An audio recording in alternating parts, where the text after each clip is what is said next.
Fala galera, estamos chegando para mais uma live. Hoje, live de número 62. Hoje é dia 1º de outubro de 2020, agora são 8h30 da noite.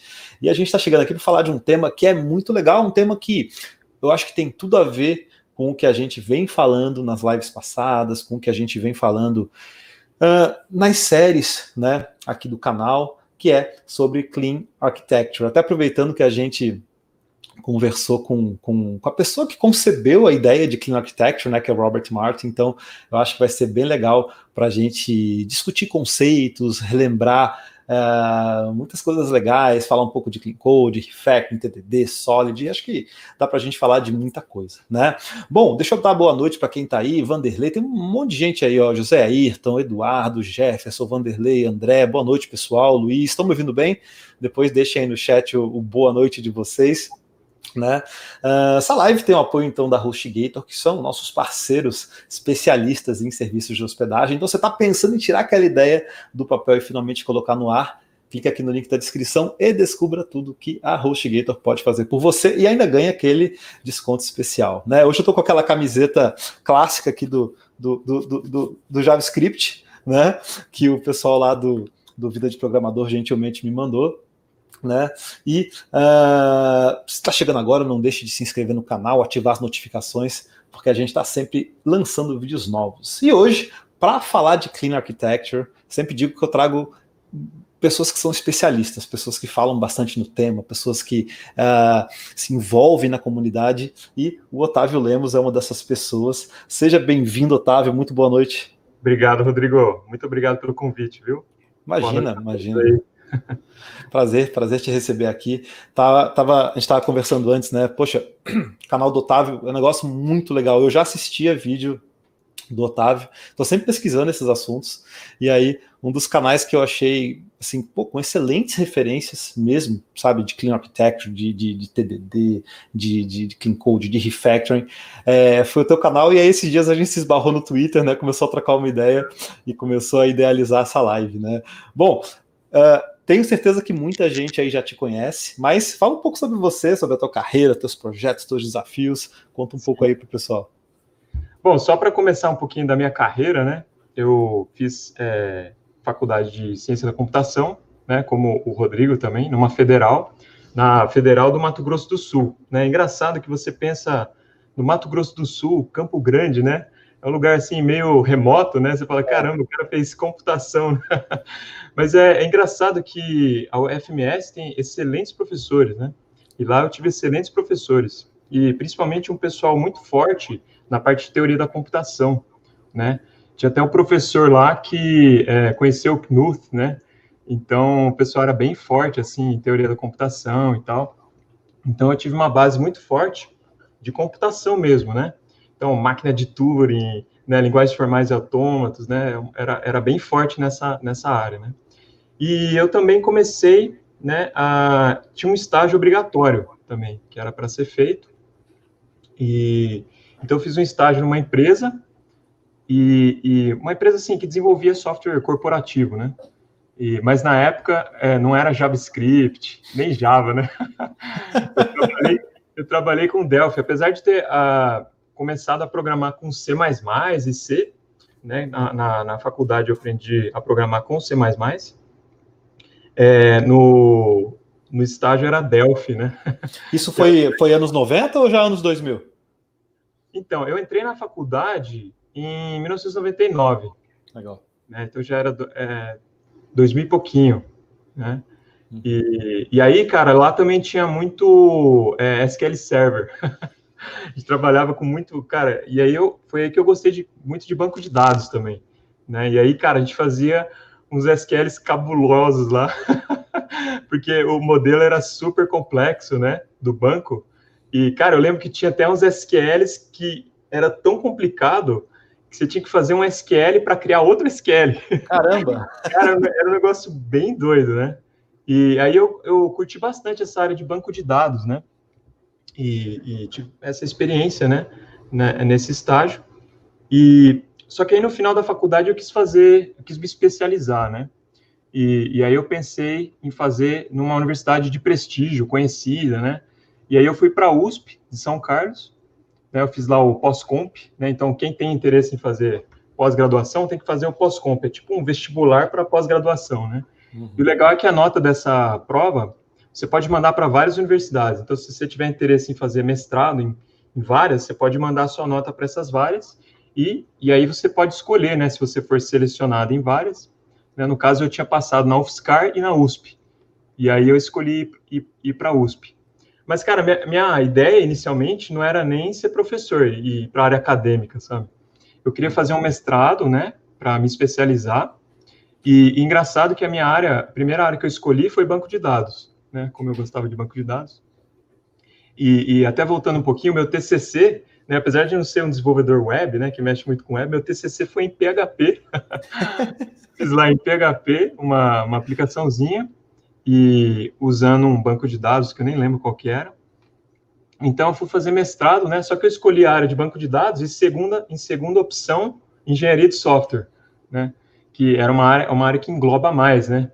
Que, inclusive, englobaria, né?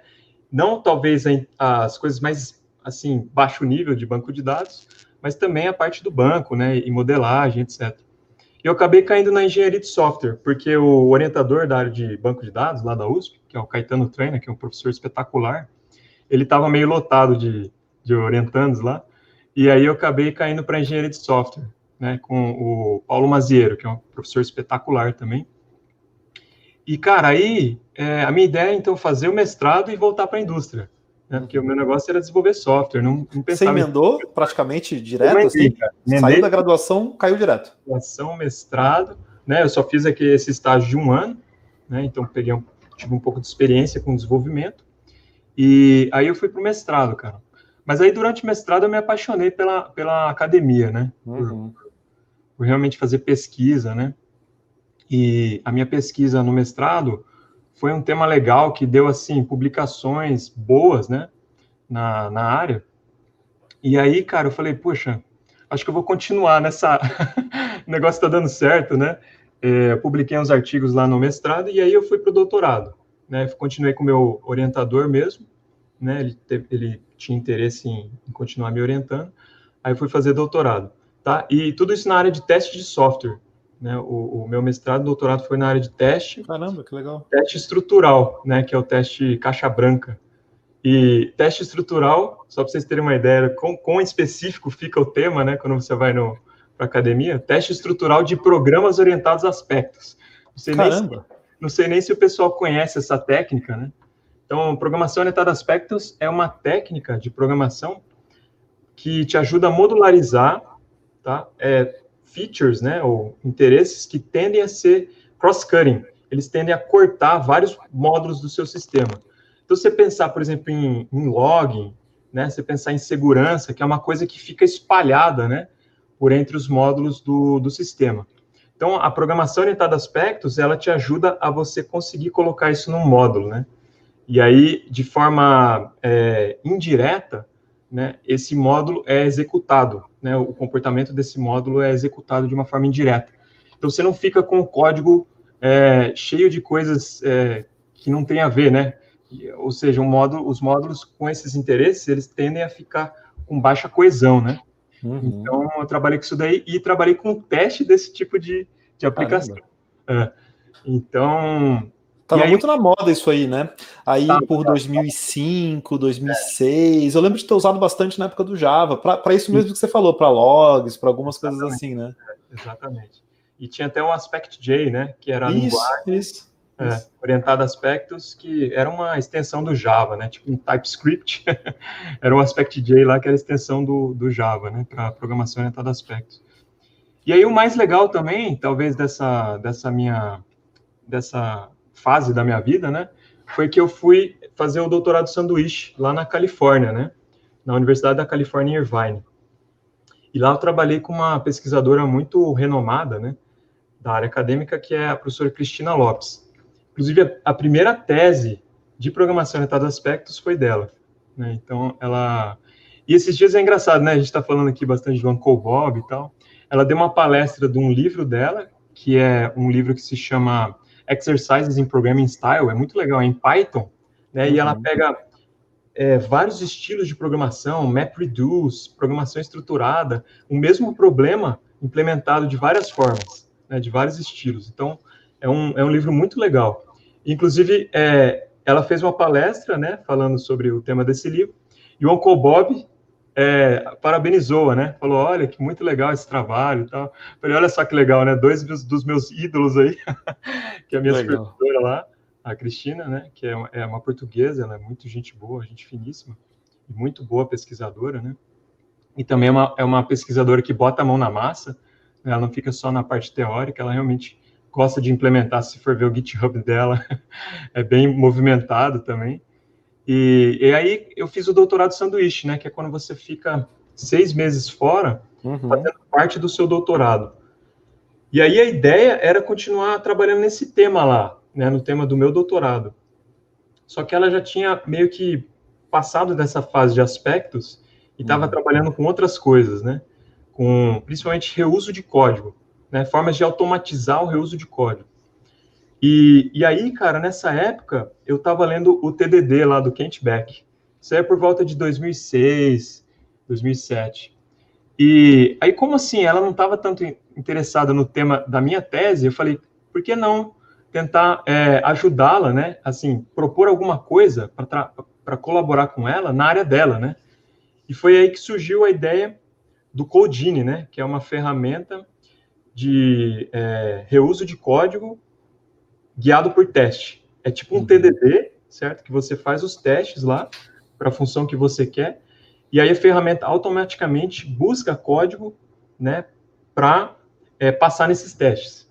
Então, tipo assim, é uma coisa meio mágica, né? Você faz os testes para uma função que você queira, e a ferramenta busca código que encaixa, né, nesse teste. E aí ela roda o teste automaticamente e mostra para você se você passar os testes, né, existe muita possibilidade de ser a função que você queira, né?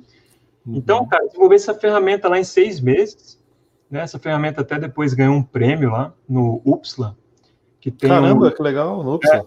O UPSLA é essa conferência bem antiga, né? E clássica, né? Inclusive, o próprio Eric Gama diz a lenda que ele conheceu, ele apresentou os trabalhos dele em relação a design patterns lá em 92, por aí, e aí os outros 3 do Gang of Four vieram desses contatos, né? O John Vlissides, Richard Helm e Ralph Johnson, né? Exatamente. Cara, e esse UPSLA que eu fui, que a gente ganhou o prêmio lá, ele foi assim, para mim foi memorável, cara, porque tava o Fred Brooks lá. Sim, né, do Mythical Man Month, né? Man Month. Tava o Martin Fowler e o David Parnas também, que é o cara da componente ele basicamente deu a ideia de componentização, né? De modularização de software, né? Então foi muito legal, cara, essa conferência aí. E falando nisso, assim, acho que dá para a minha ideia é dar um pouco de ideia para o pessoal de como que é a área acadêmica, né? Que você tem isso, você desenvolve uma ideia, faz uma pesquisa e você, né, mostra isso nos congressos, publica artigos, né? E envolve também bastante programação, né? Então, apesar de eu não ser um desenvolvedor profissional, né, durante a minha pesquisa eu desenvolvi bastante coisa. E sempre assim, com essa pegada de engenharia de software mesmo, né, que nem eu estava lendo o TDD naquela época. E depois dessa própria conferência, foi uma recomendação do próprio Fred Brooks, eu acho. Ele deu uma recomendação do livro Peopleware. Não sei se você já ouviu. Legal, muito legal. Aí nessa época eu li o Peopleware também. Então, assim, para quem mexe com gerência, né? É um livro excelente, espetacular. É um clássico. Agilidade, né? É um clássico da área, exatamente. E, cara, engraçado também nessa conferência, que teve lá uma mesa redonda, né? Tava lá o Martin Fowler, o Fred Brooks. E aí, cara, num dado momento, o Martin Fowler colocou uma fantasia de lobisomem para brincar com o negócio do No Silver Bullet, né? Porque Silver Bullet a bala de prata é para matar o lobisomem, né? Ele colocou lá, e ele ficou imitando um lobisomem, né, cara? Um negócio muito, muito doido. E ele falava isso, né, cara, a questão da concorrência, né? Falava assim, tipo, ele sendo lobisomem, falando assim, vocês não sabem de nada, né? Vai parecer coisa de concorrência aí, vocês não vão conseguir resolver nenhum problema e tal. Então, um negócio bem legal, cara. Então, foi bem marcante, né, essa época do doutorado e depois do doutorado sanduíche. E depois, então, eu fiz um pós-doutorado curto lá com o meu orientador mesmo na USP. Aí eu passei no concurso aqui na Unifesp. A Unifesp tem esse nome diferente para federal, né? Geral Federal é o FPA, o FSC, né? A Unifesp é a Universidade Federal de São Paulo, né? Então, uma federal, devia ser o FSP, talvez, né? Fica na capital mesmo ou tem campus por todo o estado? Eu estou em São José dos Campos. É porque a Unifesp, inicialmente, era uma escola bem na área de saúde, né? Então, tem a Escola Paulista de Medicina, então lá tem enfermagem, medicina, tal, bem na área de saúde. Aí, uma determinada época, eles abriram outros campi, né, meio que temáticos. Então, aqui é o Instituto de Ciência e Tecnologia, que só tem cursos na área de tecnologia, né? Então, eu passei aqui em 2009 e estou aqui desde então, fazendo pesquisa, dando aula. E o canal? Como é que surgiu o canal aí nessa história toda? Cara, então, o canal, cara, o que acontece? Em 2019, né, no ano passado, eu fiquei bastante empolgado com esse pessoal que está fazendo coisa na internet, no YouTube, Instagram, né? E aí eu comentei com a minha esposa, né? Porque, cara, as mulheres, elas são mais realistas, né? A gente fica com sonhos, né? Fica viajar, né, cara? Vou trabalhar na internet e tal, não sei o quê. Aí ela falou assim, olha, por que você não cria um canal no YouTube, né? Porque eu tava com a ideia de fazer live, não sei o quê, né? Live é legal, né? Que nem o seu canal, que já tem uma maturidade, né? Você começa a fazer live, é uma coisa que faz mais sentido. Não quando você está começando, né? Falou, por que você não faz uns vídeos? Aí você experimenta, né? E nessa época eu também estava começando a estudar bastante de coisa da prática mesmo, né? Porque na área acadêmica, apesar de ser muito legal você fazer pesquisa de ponta, às vezes tem um perigo do professor ficar um pouco descolado da indústria, né? Uma espécie de torre de marfim, né? Então, você fica fazendo pesquisa em umas coisas muito específicas que provavelmente, possivelmente, num dado momento, pode impactar na indústria, né? Então, assim, posso dar uns exemplos aqui, né? Por exemplo, a gente pegar o Solid, né? O Open Close Principle foi desenvolvido pelo Bertrand Meyer, né? Que é um cientista da computação, professor de computação francês. Né? E o Liskov Substitution Principle é da professora Barbara Liskov, do MIT. Né? Se a gente pegar REST, né? Então é um negócio que eu descobri há pouco tempo. Foi desenvolvido lá na UCI, né? Uma tese lá na UCI, eu fiz o sanduíche, depois o pós-doutorado. Né? Então tem várias coisas, né, que o pessoal desenvolve em pesquisa e depois vem a impactar na indústria. Mas eu estava com falta disso, né? De estudar mais assim, de ajudar e talvez assim também aumentar um pouco o impacto do meu trabalho, né? Porque o impacto que a gente tem como professor, apesar de ser um impacto muito importante, né, que a gente está informando as pessoas, né? Eu provavelmente já ensinei, sei lá, centenas de alunos a programar, né? E é muito gratificante você ver o pessoal aprender e tal. E eu não me canso, né? Mesmo de ensinar o pessoal que está começando mesmo, né? Esse semestre mesmo estou dando aula de lógica de programação, né? O pessoal que está começando mesmo. Mas eu fiquei com vontade de, né, abrir um pouco o leque e também, assim, começar perguntando, né, quais são as dores do pessoal da indústria, né? O que me parece, né, que o pessoal está precisando, né? E eu comecei a ouvir podcast, né, por exemplo, a Software Engineering Radio, né, que apesar de ser da I3E Software, que é uma revista um pouco acadêmica, mas mais prática, assim, mais para a indústria. Então, ela tem vários temas. Então, lá foi a primeira vez que eu ouvi falar, por exemplo, do TypeScript, né? E então, comecei a escutar isso, comecei a ver uns vídeos do Uncle Bob, né? E aí falei, puxa vida, né? Acho que eu tô com vontade de estudar mais coisas da prática, né? E também pôr a mão na massa, né? Sentir um pouco as dores do dev raiz, né? Qual que é a tua linguagem original, assim? Você começou em qual? Eu comecei a programar na faculdade em C++, né? C++ e C. Mas no período do mestrado e do doutorado, era o período do Java, né? Do Java. Então, toda a minha pesquisa, se você for ver, é tudo em Java. Né? Então, inclusive o CodeGenie, que é essa ferramenta que a gente desenvolveu, ela é um plugin para o Eclipse. Né? Então, ela é toda desenvolvida em Java e também para você buscar código Java. Né? Então, a linguagem que eu mais mexi foi o Java. Aí, depois, em 2018, eu quis aprender Machine Learning. Né? Então, eu fiz lá o curso do Andrew Ng, do Coursera, e aí eu comecei a pegar um pouco de Python também. E eu mexo bastante com R também, para fazer, por causa da questão de experimentos, né? A gente faz muita estatística, testes estatísticos, então, mexi um pouquinho com essa um pouco de data science também, né? Com Python, machine learning, web, né? E agora eu comecei a mexer um pouco com TypeScript, né? Para entrar nesse mundo aí do ecossistema JavaScript e tal. Então, comecei a mexer um pouco com TypeScript. Mas acho que a linguagem que eu mais tenho prática seria o Java. Um rapaz chamado Rafael Lucena comentou hoje num vídeo meu assim: TypeScript é o JavaScript vestido para o baile. Achei fenomenal o comentário, assim, acho que muito pertinente. Essa é boa. Muito bom. Tá gostando do TypeScript?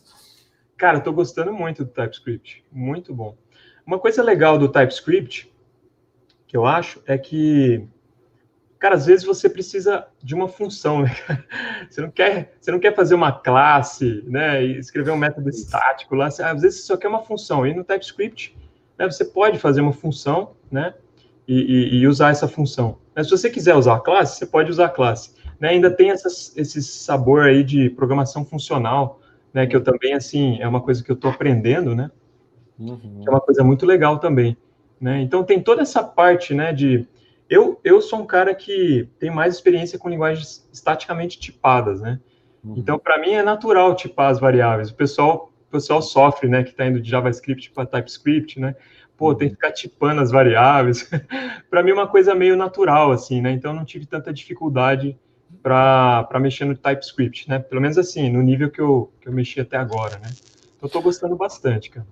O JavaScript é uma linguagem que o próprio Douglas Crockford, que eu acho que, para mim, é o grande autor de JavaScript, ele sempre fala, né? Eu acho que é uma linguagem que combina muitas coisas legais, né? Muitos paradigmas. Então, ela traz a orientação a objeto, né? Lá do self, com uma herança orientada a protótipo. Ela traz essa raiz funcional do scheme. Ela, ao mesmo tempo, também proporciona uma sintaxe amigável, parecida com Java, que por sua vez, também herdou isso do C. Então, uma linguagem muito única na sua combinação, sabe? Se a gente parar para pensar, eu acho que foi uma das primeiras linguagens com aspectos predominantemente funcionais que realmente virou mainstream, né? Que realmente o mercado adotou com... Agora a gente está vendo, né? O Elixir vindo com força, o Clojure vindo com força, mas eu acho que o JavaScript já há bastante tempo está se consolidando, soube amadurecer, né? Tem seus prós e contras, né? Mas acho que uma linguagem muito legal, principalmente para quem está começando, às vezes, como você falou, né? Às vezes trabalhar de uma forma menos burocrática, experimentar uma computação um pouco mais direta, né? É verdade. Eu não tenho preconceito contra linguagens, cara. Porque o que acontece, às vezes, a gente aprende a programar numa linguagem, a gente fica meio apegado àquela linguagem. Fica. Então, assim, quando eu comecei com o canal, por exemplo, né, eu vi, pô, a galera não tá mexendo com Java, né? Acho legal aprender outra coisa, né? Então eu falei, pô, vamos dar uma olhada aqui no TypeScript. Eu achei legal, cara, e não tem preconceito também. Eu acho legal no Pragmatic Programmer, que eu li lá, ele até recomenda, assim, talvez uma pessoa um pouco mais sênior, né? Alguém que já está trabalhando há mais tempo, ele recomenda você aprender uma linguagem de programação por ano, né? Eu acho que não achei nenhum absurdo, cara. Claro, você tem que ter a sua especialidade, né? A linguagem que você realmente trabalha mais, mas não vejo nenhum problema nisso, né? E a minha próxima, eu acho que vai ser o Clojure, cara. Eu acho que essa questão da linguagem são ferramentas que vêm e vão, e que a gente tem que usar, que faz mais sentido, né? Eu também vim do Java, trabalhei quase 10, 12 anos com Java, e quando eu fui para o JavaScript eu senti um pouco mais de liberdade, sabe? Eu vi que eu podia fazer a mesma coisa com menos burocracia, eu acho que eu me sentia um pouco amarrado, talvez, por essa estrutura de classe. Para mim fez muito sentido, para o tipo de software que eu fazia. E sobre essa questão das linguagens, né? Eu até estava te mostrando antes, né? Tem um livro muito legal sobre isso, até um livro mais antigo, que é o Seven Languages in 7 Weeks, do Bruce Tate. Cara, esse aí é até pior, que é uma linguagem por semana. Mas é espetacular. Ele traz 7 linguagens, né? Ruby, I/O, Prolog, Clojure, Erlang e Haskell, eu acho. E o Zé Valim, que teve aí semana passada, inclusive, o criador do Elixir, se inspirou nesse livro até ao aprender Erlang, né? Então, pô, muito legal, você vê, inspirando até a criação de linguagens, né? Então, acho que fazer esses contrapontos entre linguagens é uma coisa muito saudável, né? Sim, eu acho muito saudável. O Tony Lâmpada, que é o CEO lá da Boozer, eu conversei com ele lá no canal, E aconteceu isso com ele também. Ele mexia muito com Java, aí ele encontrou o Python. Aí o cara se apaixonou, cara. Falou, não, deixa eu mexer com Python aqui. E lá na Boozer, né, basicamente eles mexem com o Python. Né? Então, realmente, eu acho legal isso, né? Você ter a versatilidade, né? De aprender várias linguagens, né? Não tem nenhum preconceito contra a linguagem também.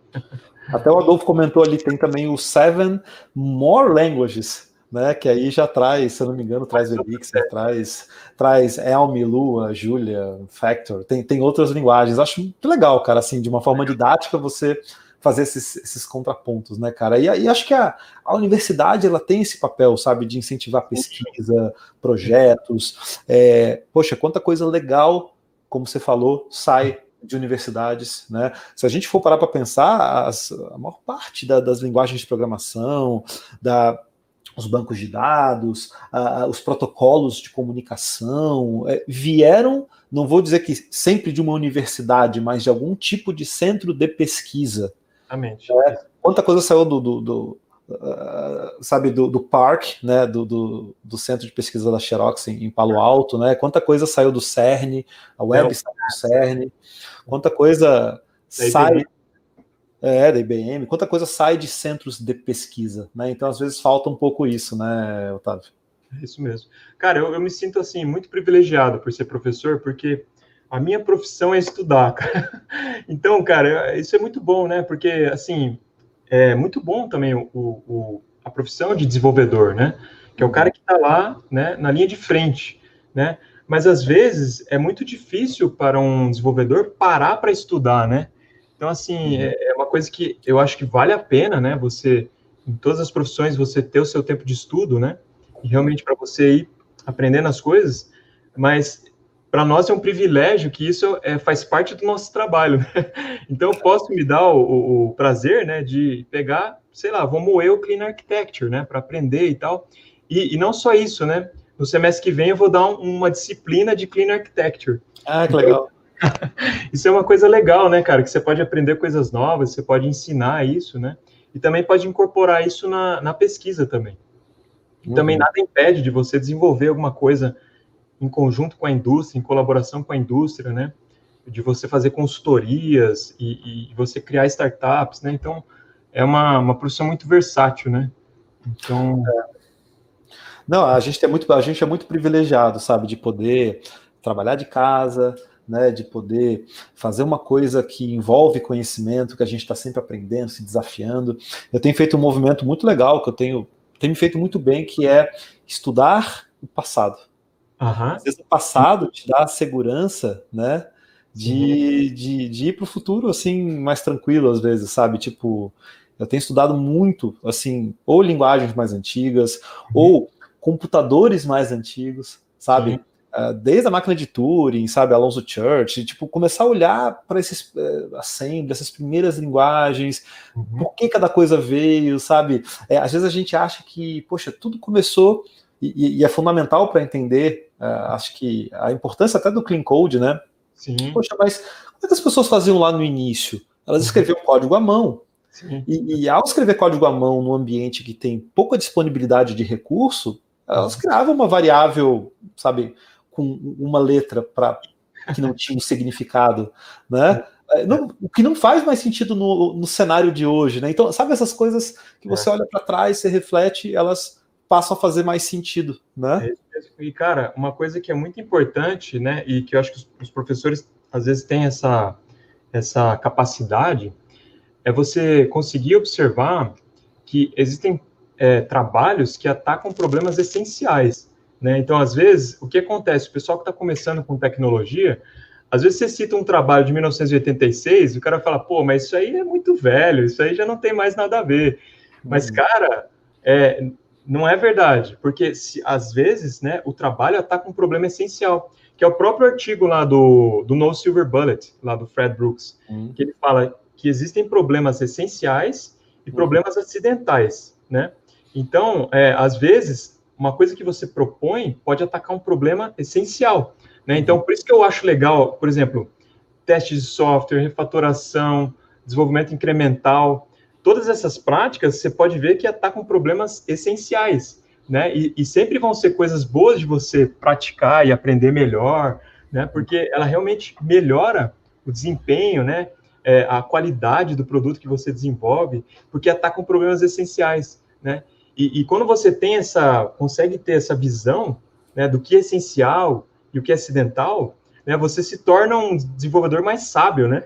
Uhum. E com isso você consegue navegar melhor, né, nessas mudanças de tecnologia, né? Então, uma coisa legal que o Uncle Bob fala, por exemplo, é essa questão de tipagem dinâmica e estática. Falou, cara, isso daí é um pêndulo, né? Então, ele falou que já passou por isso umas Exato. 4 vezes, né? O Uhum. pessoal, não, estático é muito engessado, né? Então, aí começa a liberar, aí o pessoal começa a usar tipagem dinâmica. Aí começa a dar muito pau nos programas pela tipagem dinâmica. Cara, não, tem que ser tipagem estática, né? Aí vem TypeScript e tal. Então, é legal que quando você lê esses trabalhos, né? Essas obras, digamos, clássicas da área de desenvolvimento de software, você começa a ter essa visão, né, de o que é essencial e o que é acidental. Eu acho isso muito importante, né, para qualquer desenvolvedor. Exatamente. E você fala muito sobre arquitetura, né? Teu canal acho que tem muito vídeo sobre esse assunto. Se você fosse definir o que é arquitetura de software, Uhum. né? O que você diria? Cara, arquitetura. Então, eu acho que a arquitetura cai nessas questões essenciais, né? Que é realmente você ter uma boa arquitetura é uma coisa que melhora, né, o seu sistema de uma maneira essencial, né, não só acidental. E o que seria arquitetura na minha visão? E assim, eu vou seguindo, né, os Jedis da área aí, né? Uhum. Então, quando eu não citar, eu estou falando coisas que o Uncle Bob falou, que o Robert Martin falou, que a Cristina Lopes falou. Então, como eu definiria a arquitetura? Eu acho que a arquitetura não é nada mais que o design do sistema, né? Então, o Uncle Bob até usa esse exemplo. Quando você olha uma planta, né, de uma casa, cara, tem coisas muito baixo nível nessa planta, né? Onde vai um soquete, né? Onde vai uma lâmpada, cara, isso é coisa super baixo nível, né? E tá lá na arquitetura, né? Lá na planta, né? Só que em geral, né? Na nossa área, a gente, em geral, usa esse nome arquitetura quando você está dando um zoom out no sistema, né? E vendo mais como os componentes, né? Como você modulariza o seu sistema em diferentes componentes, como que esses componentes conversam, né? E entra também toda a questão de camadas, né? Como que você divide o seu sistema em camadas. Então, essa é a minha visão de arquitetura, né? Como que você modulariza o sistema, né? Tentando fazer o separation of concerns, né, que é separar os diferentes interesses que você tem no seu sistema. Então você olha para os requisitos dele, muitas vezes funcionais e não funcionais, né? Às vezes, como esse sistema tem que escalar, que tipo de cliente ele vai atender, qual o tempo de resposta que ele vai ter que entregar. Uhum.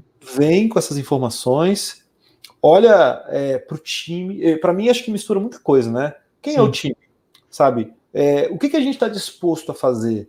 Porque a gente pode usar, muitas vezes, uma linguagem, um framework como um desafio, como uma evolução. Né? Uhum. Mas o time to market está muito apertado. Poxa, então vamos usar uma coisa que a gente já conhece. Mas é um projeto que vai durar 10 anos. Então, poxa, vamos tentar balancear isso com alguma coisa que vai nos trazer, de repente, uma vantagem, até mesmo para contratar novos profissionais, até mesmo para ser uma empresa que tem a habilidade de reter, né, que é uma coisa difícil hoje em dia. Então, acho que a arquitetura meio que ela mistura tanto esses aspectos, como qual framework eu vou usar, qual linguagem eu vou usar, que tipo de infraestrutura eu vou recorrer, né, para escalar o meu sistema, e também essas questões de design, né, que já estão envolvidas assim, poxa, mas eu vou usar, de repente, uma arquitetura em 3 camadas, eu vou usar um domain-driven design, como é que eu vou modelar, eu vou usar orientação a objeto, não vou, eu acho que tudo isso, antigamente se falava muito no papel do arquiteto de software, hoje eu acho que inteligentemente, meio que os papéis se mesclaram mais, a gente tinha um analista de sistema, o arquiteto de software, o programador, parecia que eram caixas meio separadas, né? Exatamente. Hoje parece que a coisa tá mais misturadinha. Isso é bom. O DBA, sabe, a gente é silos, né? E no fundo, uma das coisas até que o próprio Robert Martin fala muito é adiar adiar toda decisão que você puder para frente, para você não se comprometer cedo demais com uma coisa que você ainda não tem maturidade, que você ainda não tem, talvez, uma visão clara, né? No fim, tudo isso acaba impactando a arquitetura do sistema, né? Exatamente. Isso que você falou da equipe também, né? Acho muito legal esse negócio. Não sei se você já ouviu falar na lei de Conway. Que, tipo, em geral, a arquitetura ela vai espelhar as equipes, né? E isso acontece, por exemplo, com microserviços, né? Que você tem as várias equipes desenvolvendo os diferentes microserviços, né? E é engraçado que nesse sisteminha que eu desenvolvi agora, um sisteminha super simples, né? Uma landing page mesmo, né? Com uma mailing list lá. E eu desenvolvi, eu e mais um cara, né? Que é o Bruno Scodeller, né? Que é um amigo aí que eu conheci na internet, né? E o cara super fera em front-end e tal. Então, achei um cara para mexer no front-end, né? E aí, cara, engraçado que a gente foi desenvolvendo o sistema e ficou assim, back-end, né, de um lado, front-end do outro. Quer dizer, a arquitetura, ela espelhou a equipe, né, que somos nós dois. Legal. Front-end separado, né, do back-end. Então, é interessante isso daí, né, cara? E você percebendo essas coisas, como a equipe influencia, né, na arquitetura. Então, são vários fatores, né, que influenciam na arquitetura. Mas eu acho que, em geral, o pessoal usa esse nome para falar no design, né? Então, isso que você falou, né? Como é que eu vou fazer uma arquitetura que permite que as decisões sejam atrasadas, né? Então, entra, por exemplo, Clean Architecture, né? Então, eu vou desenvolver, né, o meu domínio separado, ele vai ser separado, né? Não vai ter dependência de tecnologias. Com isso, eu consigo atrasar as decisões, né, de que banco de dados que eu vou usar, se vai ser uma aplicação web, se vai ser mobile e assim por diante, né? Então, tudo isso impacta na arquitetura. O Bruno tá aí, ó, é o Bruno Scodeller, né? Exatamente. Mandou um salve aí. Muito bom. E realmente, né, essa questão da lei de Conway, né, você pensa uma empresa, às vezes, que segmenta os times por áreas de negócio. Essa vai ser uma empresa que vai ter uma tendência muito natural a ter realmente uma arquitetura mais orientada a microserviço mesmo, né, onde eles tenham, de repente, um service bus, ou eles troquem eventos por meio de uma fila, mas a tendência vai ser que realmente fique tudo bem separado, com responsabilidades bem segmentadas. Né? Até tem um artigo legal do Martin Fowler, que é aquele Monolith First, né? Que os projetos que ele viu que deram certo com microserviço começaram como um monolito e depois foram sendo decompostos, muito na linha do que a gente falou, de deixar com que exista maturidade para tomar decisões, né? Porque no início a gente considera que a gente não tem informação suficiente num projeto, né? Decisões, exatamente. Isso vai muito na linha do XP, do desenvolvimento ágil, né? Que é essa ideia de embrace change. Tipo, eu sei que a coisa vai mudar, eu sei que o cliente vai querer outras coisas, então eu já faço a arquitetura do sistema de maneira que seja fácil de alterar, né? Então, o Robert Martin fala muito isso, né? Qual que é o objetivo da arquitetura? Né? O objetivo é você diminuir o número de pessoas necessárias para desenvolver, para fazer o deploy e para fazer a manutenção. Né? Então, essa arquitetura, sendo fácil de ser alterada, vai diminuir o número de pessoas necessárias para mexer nesse sistema. Né? Então, acho muito legal isso daí, né? Você vê. E é legal, cara, essa analogia, não essa analogia, mas esse argumento que ele faz, que é o seguinte, cara, um sistema, ele tem dois valores, basicamente, que é a função que ele entrega, e a arquitetura, que é como ele está estruturado. Né? Aí ele pergunta, o que vale mais? Né? A nossa tendência natural é falar, pô, o que vale mais é a funcionalidade. Né? O que vai alegrar o meu cliente é se o negócio está funcionando. Mas ele fala, pera um pouquinho, vamos fazer o seguinte exercício mental. Vamos pegar dois sistemas. Um que funciona perfeitamente, mas tem uma arquitetura ruim.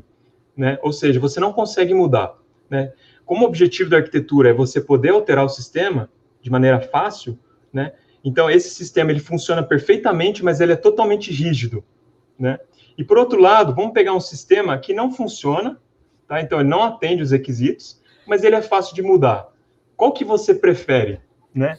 Então se o sistema é rígido, cara, como é que você vai alterar esse sistema?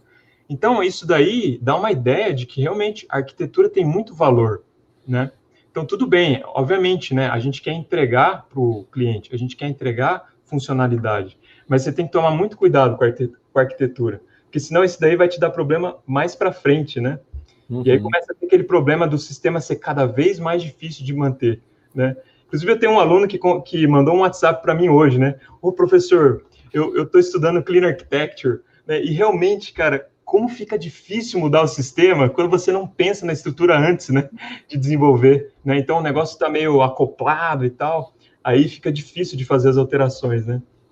Então, acho que é um exercício mental bem importante para as pessoas fazerem, né? Beleza, a gente tem que entregar, mas, cara, toma cuidado com a arquitetura, porque isso vai te dar problema lá para frente, né? E não vai demorar muito para você ter problema com isso, né? E como é que você enxerga o TDD nessa história toda? Porque algumas pessoas, até tem um debate bem legal de um cara chamado Gene Coplin, que até escreveu vários livros na década de 80, e ele critica um pouco o TDD, no sentido de que muitas vezes, começar com testes de unidade, eles às vezes não vão te dar uma noção de como a aplicação deve ser estruturada. Ela vai te entregar muito funções pequenas, né, já testáveis, componentes menores, mas não a forma como eles se encaixam. O que você acha do TDD? Você acha uma boa para os times iniciarem um projeto? Eu vejo muitas vantagens, né? Não é uma disciplina fácil de aprender, fácil de dominar. É uma dinâmica totalmente diferente, né? É uma coisa que as pessoas não estão preparadas. A gente está muito acostumado a pensar diferente, né? A primeiro escrever e depois conferir o resultado. E não a primeiro dizer o que a gente espera e depois escrever para fazer passar. Até você fez uma ferramenta que, de certa forma, cumpre com as expectativas de um teste, né? Então, fala um pouquinho do TDD. O que você acha dele? Você acha que tem potencial? Cara, eu acho o TDD espetacular. Como o Kent Beck, né, ele definia lá o TDD, é uma ideia louca que funciona, né? Porque aparentemente você fala, para que eu vou fazer teste para um negócio que nem existe ainda, né? Mas, cara, a minha experiência é que é uma coisa que funciona muito bem, cara. Porque, assim, agora, eu não sou xiita, no sentido de que, não vamos fazer nenhum design, vamos direto para o código, vamos fazer TDD e vai sair tudo, entendeu? Organicamente, o sistema vai sair organicamente projetado a partir dos testes, tá? Eu acho que vale a pena, tá? Quando você está começando a desenvolver um sistema, você pensar um pouco na arquitetura, né? Então, por exemplo, né? O que você pode fazer, né? Você pode fazer um sketch, né? Do seu modelo de domínio, né? Usando ML e tal, mas depois você apaga isso daí. E já começa, né? Então, eu acho que eu não sou nem tanto... não vai fazer nada de projeto e vai direto para o TDD, e nem tanto, né, faz o projeto completo, né, que era o erro do passado, né, de você fazer o upfront design, né, então eu faço o design de tudo, faço todos os diagramas UML, e depois eu vou para o código para ver que as coisas não encaixam naqueles diagramas, né, porque o Kent Beck falava isso, né, o TDD é Clean Code That Works, né, código limpo que funciona. Só que primeiro nós vamos resolver o que funciona. E depois a gente vai resolver o clean code, né? Então primeiro você faz o teste, faz a funcionalidade, né? Faz o teste passar assim com o mínimo possível para rodar e depois você faz a refatoração, né? Então eu acho que você tem que trabalhar um pouco essas coisas incrementalmente, né? Fazendo um pouco de design, né? Pensando um pouco em como que vai ser o seu domínio, né? E depois, né, e fazendo os testes à medida que você vai implementando. Mas eu acho que como dinâmica de programação, cara, eu acho espetacular. É que é difícil você pegar no início, é uma dinâmica diferente, né? A gente está acostumado a ir para o código, né? Não fazer o teste antes de fazer o código. Mas, cara, é uma história até engraçada, não sei se você leu isso lá no TDD, o Kent Beck ensinou a filha dele a programar, né? E ela tinha 12 anos. E aí ele ensinou ela a programar usando o TDD, de princípio, de forma que ela nem sabia que dava para você fazer código de produção sem ter um teste antes. Eu achei genial esse negócio, né, cara? Bem coisa de cara que realmente acredita naquilo que ele está desenvolvendo, né? Cara, então eu acho espetacular o TDD, cara. Eu acho que te ajuda muito a fazer uma arquitetura limpa também, né? Porque como os seus módulos todos vão ser testáveis, né? Então isso também ajuda o código a ficar limpo, né? Mas é isso, cara, eu não sou nenhum xiita. Por exemplo, né, até o Elemar falou lá na live com você, né? Vai ficar testando get set. Isso. Testa uma funcionalidade, né? Tudo bem, você não tem código de produção ainda, mas testa uma funcionalidade, né? E depois você vai e implementa cria classe, sei lá, se tiver que criar get set, cria, mas não precisa ficar, né, ser tão minucioso, né? No Pragmatic Programmer eles falam isso também, né? Às vezes você acaba se perdendo se você é muito assim radical no TDD, né? De forma que ele até dá um exemplo, não sei se foi o Jim, acho que foi o Ron Jeffries? Não. Ron Jeffries, eu acho. Que ele começou a fazer um sudoku em TDD e começou a colocar no blog dele. E aí o cara se perdeu, cara. Ele falou, tipo, esse negócio não deu certo, sabe? Então, assim, você tem que tomar cuidado, né? É uma prática que eu acho que vale a pena você incorporar, né? Mas ir aprendendo devagarinho como usar isso daí. E, assim, faz um pouco de design, né? Pensa um pouco no design e depois vai para o TDD. Tem até aquelas duas formas de TDD, não sei se você já ouviu falar, né? Que é o outside in e o inside out. Né? O Sandro Mancuso é um cara que fala do TDD outside in, que você pensa no sistema mais top-down, né? Você pensa no sistema e você faz os testes de aceitação, né? Legal. Depois vai desenvolvendo os módulos mais de baixo nível. E o Uncle Bob é mais do inside out, né? Você começa do domain lá e vai subindo, né? Na hierarquia aí de dependência. Eu acho que, no fundo, quando você está concebendo um sistema, e eu já tive o prazer de conceber vários, assim, do zero mesmo, sabe? E isso é uma coisa que nem todo mundo tem oportunidade de fazer, porque muitas vezes a gente entra numa empresa, já tem alguma coisa que foi feita, e aí você embarca naquilo, aprende como as coisas funcionam e segue a sua vida, até que eventualmente você vai embora, vai para outra empresa e o ciclo se reinicia, né? Mas nesses últimos 10 anos, principalmente, eu tive a oportunidade de criar mesmo, do zero, alguns sistemas, né? E eu percebo duas coisas. Uma delas é que a gente tem uma tendência sempre de se inspirar em algo que a gente já fez antes, né? Então, não 100%, mas, por exemplo, a gente já tem na empresa um projeto que usa Java no back-end e JSF, que é Java também, para o front-end. Aí você olha para isso aí, não, vamos tirar o JSF, porque já está um pouco fora de moda, vamos colocar um AngularJS e vamos manter o Java, porque a gente, é um salto que não é tão grande, né? Vamos conectar no banco que a empresa já usa e está tranquilo, beleza. Aí, de repente, você faz mais uma iteração nisso, que foi o que aconteceu no meu caso, vamos tirar o Java também, vamos botar um Node. E sabe, a gente tira o banco e põe um Postgre. Então, você vai fazendo algumas rotações em conceitos que você já conhece, mas é difícil que você radicalize e faça uma coisa completamente diferente, porque te traz muita insegurança. Então, a tendência do arquiteto de software, né, e entenda arquiteto de software como aquela pessoa que tem a coragem de botar o primeiro tijolo, de começar a montar a estrutura do projeto, e que leva a responsabilidade de convencer os outros, de assumir o risco, porque muitas vezes dá errado, né? Então você meio que já se inspira. Esse é um lado da história, que é o lado talvez assim mais de tecnologia, né? De como as coisas vão funcionar. E a outra é o que você falou, é modelagem. E não tem nada melhor do que pegar uma caneta, pegar um quadro branco, alguma coisa assim, e desenhar esse domínio, sabe? Tem gente que gosta de pensar em tabela de banco de dados. Eu acho a granularidade da tabela de banco de dados muito fina. Muito fina. Às vezes você tem uma entidade que depois, quando você normalizar, ela vai ter, sei lá, 10, 15 tabelas, né? Mas o mais difícil que eu acho quando a gente está concebendo um sistema realmente é chegar nesse modelo de domínio. É chegar na linguagem ubíqua, né? Falando um pouco de Domain-Driven Design, é chegar no relacionamento entre esses diferentes objetos, entre essas diferentes entidades, como é que elas se compõem, porque o que acontece? A gente está olhando para um domínio que muitas vezes a gente não conhece, né? A gente é desenvolvedor, a gente não é especialista no domínio. E aí a gente começa a fazer suposições. Olha, eu tenho essas entidades, elas conversam dessa forma, e aí você vai confrontando com o negócio, até que você chega no modelo que você olha, tenta estressar esse modelo, tenta chamar especialistas. A gente fazia muito isso, chamava especialistas de negócio. Olha para isso, faz sentido para você? Tá faltando alguma coisa? Ah, não, poxa, esse relacionamento aqui é um pouquinho diferente.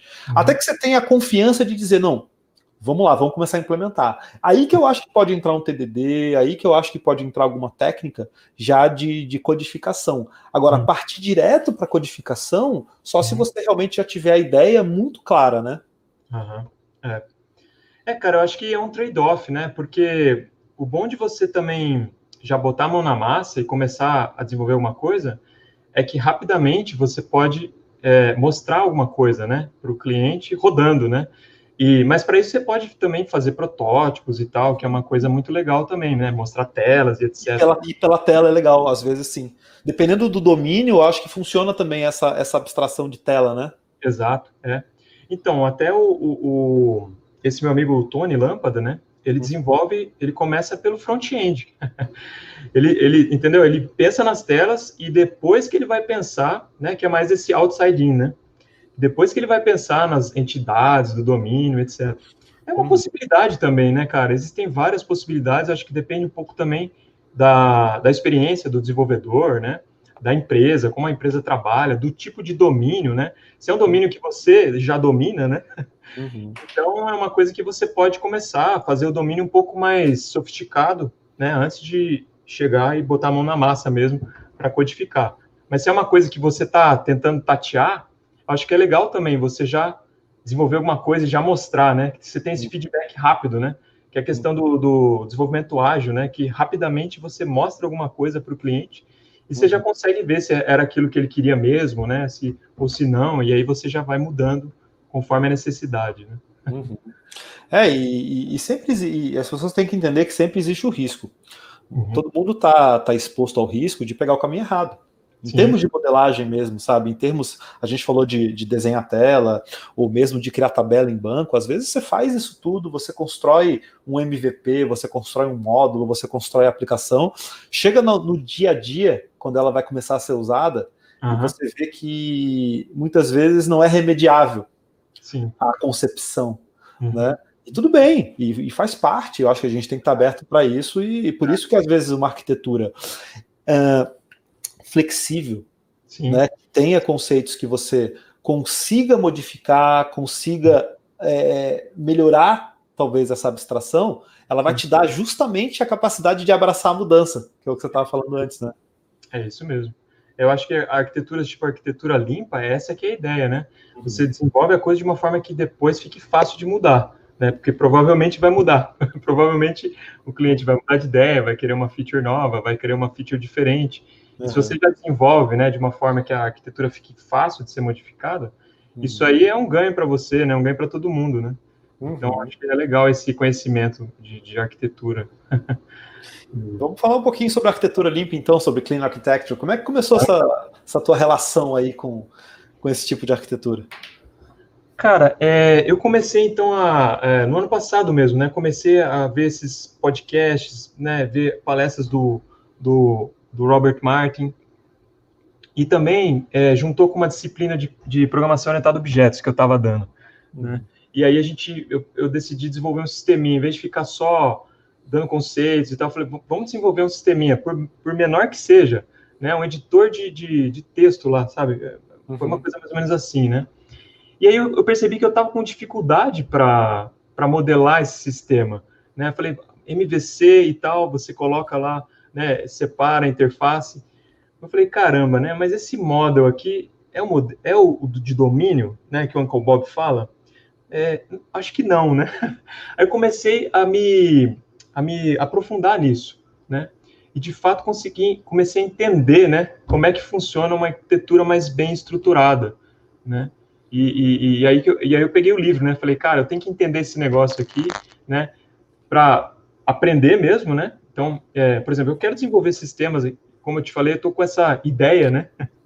De botar a mão na massa mesmo, né? Desenvolver mais sistemas. Isso aí vai melhorar também o meu ensino, né?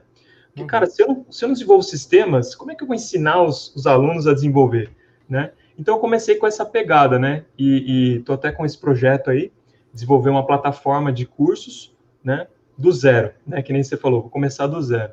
E aí, cara, é muito bom isso, porque como não é uma empresa, né? Não tem chefe, nós é que somos a equipe, né? E a gente quer utilizar todas essas práticas, TDD, arquitetura limpa, então fica mais fácil, né? Também não tem essa pressão do tempo para entregar, então eu quero fazer isso, né? E eu comecei fazendo essa mailing list, né? Que é uma simples landing page lá, uma squeeze page que eles falam, que você coloca lá o seu nome, e-mail, e aí registra o e-mail do sujeito e manda um bônus para ele por e-mail, né? Então, eu comecei a estudar, né, a Clean Architecture e falei, eu quero fazer alguma coisa com isso. Comecei com aquela aplicaçãozinha de sorteio lá, né, porque, cara, às vezes você lê o Clean Architecture, você fala, beleza, né, as ideias são muito legais, mas como é que eu ponho isso na prática, né? Como é que eu faço essa camada de domínio? Como é que eu faço essa camada de caso de uso? Como é que eu faço essa camada de adaptadores de interface? Né? Então, eu comecei, né, e estou nesse processo, né, de entender e colocar em prática, né? E me parece uma coisa espetacular, né? E eu achava que, assim, pô, estou aprendendo um negócio aqui que todo mundo sabe, né? E aí eu passei para o meu aluno de doutorado, né, que também tem 10 anos de desenvolvimento, e para esse meu outro aluno que mandou WhatsApp hoje mesmo, né? Falou, cara, isso aqui é espetacular, cara. Até esse meu aluno de doutorado, o Adriano, ele começou a estudar também, e ele desenvolveu aplicações para o governo, né? Trabalhou em empresas por muito tempo. Ele falou, cara, estou me sentindo, né? Assim, não estou menosprezando o trabalho de pedreiro, né? Mas o pedreiro é aquele cara que executa, né? Certo? Ele vai colocando os tijolos lá. Então, ele não planeja, né? Ele não faz o projeto. Ele falou isso, cara, estou me sentindo o pedreiro aprendendo a ser engenheiro. Né? Então, pegando o Clean Architecture lá e todas as ideias, né, que o Robert Martin coloca nesse livro, né? Que realmente eu acho espetacular. Né? Estou tentando aprender, ensinar e aplicar, né, nos sistemas que eu estou desenvolvendo, nesses projetinhos aí. Até tem muita gente que, até o Eudes Batista perguntou sobre arquitetura hexagonal. Eu até fiz uma live há um tempo atrás com Wesley Williams, né, onde a gente falou da arquitetura hexagonal, que é o famoso Ports and Adapters do Alistair Cockburn, que aliás é daquela turma, né, dos signatários do Manifesto Ágil, e realmente tem uma certa semelhança entre elas, né? Sim, tem sim, cara. Até o Robert Martin, quando ele vai definir a arquitetura limpa no livro, ele fala, cara, ele assume, fala, isso aqui não é novo, né? Isso aqui é uma arquitetura, né, que bebe em outras arquiteturas. Tem uma arquitetura desenvolvida pelo cara que desenvolveu o MVC, que é um dinamarquês, se não me engano. Trivial Heinskal. Exato, é um nome difícil, não consegui decorar. Né? Ele fala de uma outra do Ivar Jacobson. Isso, acho que é BCS, se não me engano, que é Boundary Control Entity, uma coisa assim. Exatamente. Então ele fala, olha, tem várias ideias, várias arquiteturas que já existem, né? Essa aqui é mais uma que é parecida com essa, né? Que segue essa ideia, né? Essa filosofia, né? De você, acho que a filosofia básica é essa: você tem uma arquitetura que é facilmente modificável, né? Em que você divide as políticas dos detalhes, né? Então as políticas são as regras de negócio, tanto do domínio quanto da aplicação, né? E os detalhes são as coisas de tecnologia, framework, banco de dados, né? Web, tudo isso, né? É desacoplado, então, das políticas, né? Então, você dividir os detalhes da política, né? Então, basicamente, é de fundo, né? Eu acho que todos os autores, né, todo mundo que tenta propor esse tipo de modelo, ele tenta, de certa forma, buscar desacoplamento, né? Buscar tornar as partes um pouco mais independentes, né? Uma coisa que acontecia muito antigamente, né? Você tinha um acoplamento muito grande entre a camada de negócio e a camada que era responsável por receber requisições da web e devolver respostas, né? Então, isso fazia com que a tua aplicação não fosse facilmente testável, você não conseguisse ligar algum outro tipo de cliente na tua aplicação, porque a regra estava, de certa forma, misturada, né? Com aspectos da web, com aspectos, às vezes, de banco de dados, essa coisa de misturar query com código de negócio, com regra, e daqui a pouco você não desvencilha mais essas coisas, né? Exatamente. Você conseguir separar essas coisas, né? E então, cara, acho uma coisa... Porque, assim, o que acontece? Em geral, as regras de domínio, elas tendem a ser coisas mais sólidas, assim, que não mudam tanto com o tempo. Ao passo que as tecnologias, elas tendem a mudar, né? E você consegue reusar esse domínio, né? Então, você está usando esse domínio numa aplicação web. Agora, vamos fazer uma versão mobile para esse sistema, né? Você consegue reutilizar o domínio se ele não está misturado lá com seus controladores, né? Com a web. Então, eu acho uma ideia muito interessante mesmo para você realmente estruturar as coisas no seu sistema, né? E você saber exatamente onde você vai quando você quer fazer uma alteração, né? Depois tem essa questão da Screaming Architecture, né? Que é o Bob fala. que assim, a sua arquitetura ela não tem que mostrar qual que é a tecnologia que está sendo usada, né? Ela tem que mostrar qual que é a funcionalidade que está sendo implementada. Então, você tem que ter uma camada lá que são as operações de alto nível, né? Que é a camada de casos de uso. Então, para que serve essa aplicação? Você vai lá na camada de casos de uso, estão todos os casos de uso, né? Então, sei lá, no caso lá da aplicaçãozinha que eu desenvolvi, são 2 casos de uso, né? Registrar o usuário na mailing list, mandar um e-mail para o usuário. Basicamente, essas 2 funcionalidades. Quer mostrar? Posso mostrar. Deixa eu compartilhar aqui. Aí a galera já até vê o código. Exato. Deixa eu ver aqui.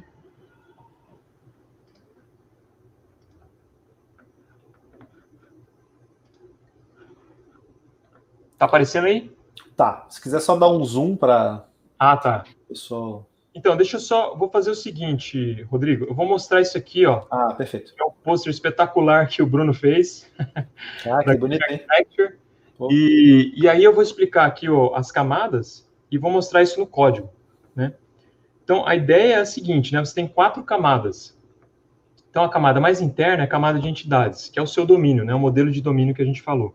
Então, aqui vão as regras de negócio, tá? Então, eu vou mostrar aqui qual que é a minha camada de domínio na minha aplicação. Que, na verdade, é super simples, né? Eu só tenho uma classe usuário, certo? Com nome... Só um comando mais aí, só para dar um pouquinho mais de zoom, só para ver se ele... Isso, mais umzinho. Aí tá ótimo. Fechou, perfeito. Beleza. Então, aqui, para essa aplicação, meu domínio é super simples, né? Ele só tem essa classe usuário, e o nome e o e-mail, né? Eu nem quis colocar, é claro, né? Você poderia, por exemplo, usar conceitos de DDD e transformar esse e-mail num object value, né? E você ter validações de e-mail. Eu deixei o meu domínio assim, você pode até falar que ele está anêmico, né? Mas isso aqui é para uma mailing list, né? Ela já é anêmica por natureza, né? Ali, né? Exato, né? Uma coisa super simples, né? Então, meu domínio é isso, né? E repara, aqui, o cara, né? O domínio não sabe de nada, não sabe que é uma aplicação web, não sabe que tem caso de uso, não sabe que tem nada. É um usuário que tem nome e e-mail, certo? Essa é a minha entidade. Bom, aí, na segunda camada, que é a camada que... Opa, desculpa, deixa eu ver aqui. Que é a camada que mostra os casos de uso, né? Que são as operações de alto nível do seu sistema, ou seja, as regras de domínio da aplicação, então ficam os casos de uso, né? Então, se a gente olhar aqui, ó, eu tenho um folder aqui, use cases, né? E aqui você vê register user on mailing list, certo? Que é o caso de uso de registrar o usuário na mailing list, e o caso de uso de mandar e-mail, certo? Então, se eu abrir aqui o register user, né? Esse aqui é o meu caso de uso, certo?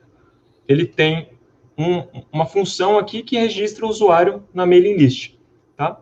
E para isso, obviamente, ele vai salvar esse usuário num repositório, tá? Mas eu não quero aqui, na camada de casos de uso, né, acoplar com um repositório específico, né? Não quero acoplar com um banco de dados específico. Então, para isso, né, o que eu faço? Eu uso uma interface que chama User Repository, né? Eu vou ter um repositório de usuários, não me importa qual que é a tecnologia que está sendo usada para armazenar esse usuário, né? Então, repara que aqui a gente usa a interface para fazer esse desacoplamento, né? Para fazer a inversão de dependência, né? Então, se a aplicação não estiver seguindo, né, a arquitetura limpa, você podia ter já um repositório específico aqui sendo utilizado, né? Ao passo que desse jeito que está aqui, com um repositório mais alto nível, né? Uma interface, um protocolo, eu posso implementar posso usar qualquer banco de dados, certo? Você pode testar de uma maneira mais fácil também, né? Criando um repositório de Exatamente. memória, alguma coisa mais simples, né? Exatamente, né? E de fato eu fiz isso, né? Então, se você for lá na camada de adaptadores, eu criei 2 tipos de repositório. O in-memory, né? Que é o repositório em memória, para fazer os testes, e o repositório do Mongo, né? Então, utilizei o Mongo aqui. Poderia ter um repositório Postgre, qualquer banco de dados que você quisesse.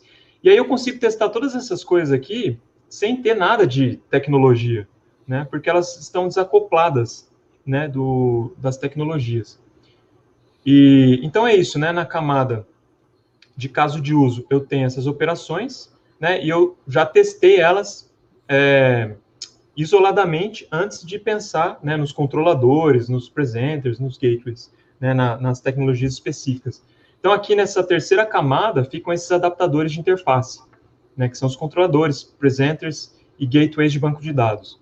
Esses nomes que eu estou usando não estão completamente aderentes com a Clean Architecture, né? Depois eu quero até desenvolver essa aplicaçãozinha de novo, eu quero usar exatamente os mesmos nomes, né? Então, aqui eu vou usar interactors em vez de use cases, né? E aqui eu vou usar entities em vez de domain, né? Só para ficar realmente totalmente aderente com a Clean Architecture. E, bom, aí então, na terceira camada, que você tem aqui os adaptadores de interface, o que eu tenho aqui nos meus adaptadores de interface? Eu tenho o serviço de e-mail, certo? Que eu usei o NodeMailer, poderia usar MailChimp, e se eu quiser alterar isso é fácil, né? Basta eu, no Factory lá, eu, em vez de mandar um cara que é NodeMailer, né? Eu mando um cara, um adaptador do MailChimp, certo? Então, fica completamente desacoplada da tecnologia, né? Depois aqui também tem os controladores, na verdade é um controlador só, né? Que o controlador é que vai chamar, então, os casos de uso, né? Então, o controlador vai receber a requisição, né? No caso aqui, como aplicação web, né? Vai ser uma requisição HTTP, e ele vai passar, então, os dados, né? Para a camada de use cases. E os use cases vão, então, manipular, né, os objetos de domínio, que nesse caso é um objeto só, né, que é o objeto do usuário. Eu acho muito legal essa analogia, né, ou essa figura que o Uncle Bob usa, que é os interadores, eles fazem a coreografia, né, dos objetos de domínio. Então, os casos de uso é que vão carregar os dados, às vezes usando um banco de dados, né, carregar os dados no modelo de domínio, e vai chamar, né, as funções adequadas lá para que aquela função seja realizada. Deu para entender mais ou menos, Rodrigo? Não sei se ficou... Sim, sim. No centro, até voltando naquela tua imagem, então lá no meio, lá no centro, a gente tem... Acho que é outra. Aí a gente tem as entidades, né, que no teu caso é user, mas poderia ser o relacionamento entre pedido, item, nota fiscal, pagamento. Você vai ter as entidades. Exato. O que está por fora orquestra essas entidades na camada que... ele chama de use case ou de interactor? Ele chama de interactors. Mas ele fala em use case bastante, né? Fala em use case, que nada mais é do que o que muita gente chama da camada de serviço, né? Exato. Que é engraçado esses nomes, esses conceitos, né? Porque que acontece? Eu já desenvolvi muito software numa linha de que você tinha serviços relacionados a temas de negócio. Né? Então, por exemplo, esse caso é uma aplicação de envio de e-mail, né? Então é o mailer service, é o list service, sabe? É o recipient service, né? E aí, dentro desses módulos, né, desses componentes, aí eu tenho operações de negócio, que aí beleza, eu vou adicionar um recipient, eu vou criar uma lista, eu vou enviar um e-mail. E aí, isso, então, é o orquestrador que tem as regras, as lógicas abstraídas que vai interagir com camada de domínio. E aí o que você está falando também é que os seus repositórios, que aí já é essa tua interação com banco de dados, com recursos externos, você orquestra também na camada de use case, né? Então, na verdade é o seguinte, por exemplo, no caso do controlador, ele chama, é ele que invoca os casos de uso. Perfeito. Né? Ele recebe a requisição e invoca o caso de uso. Agora, no caso do banco de dados, sim, o caso de uso, ele vai conversar com o banco de dados, mas via uma interface. Repara que ele não conhece o banco de dados específico, entendeu? Ele só conhece as operações que são necessárias para que seja realizado o caso de uso. Então, por exemplo, vou adicionar o usuário no banco de dados, ou vou recuperar um usuário com base no e-mail. Então, essas operações, elas estão definidas na interface, né? Que é definida na própria camada aqui, né, de domain. Né? No caso, não. No caso aqui, eu coloquei na camada de caso de uso, né? Então, tem o user repository, né, que tem find all users, find user by email, add, e exists. Uhum. Então, essas são operações que eu espero que o repositório tenha, né? Legal. E depois o email service, que também é uma interface, que tem as informações que eu preciso para poder mandar o e-mail, né? Host, port, username, password.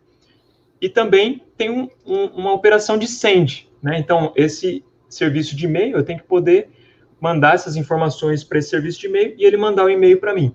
Como ele faz isso, pouco me importa, né? O caso de uso, ele não tem conhecimento da tecnologia específica que está sendo utilizada, né? E dessa forma eu fico desacoplado. Se eu quiser mudar, não gostei do Node Mailer, né? Então eu estou usando o Node Mailer aqui. Não gostei do Node Mailer, né? Tá dando pau esse negócio. Vou procurar um outro serviço de e-mail, implemento esse cara aqui, né? Na camada de adapters, implemento um outro tipo de mail service. E na hora de fazer ligação, essa ligação é feita no main, né? Que é o lugar mais sujo, né? Digamos assim. O lugar mais sujo. É o lugar que conhece todos, né?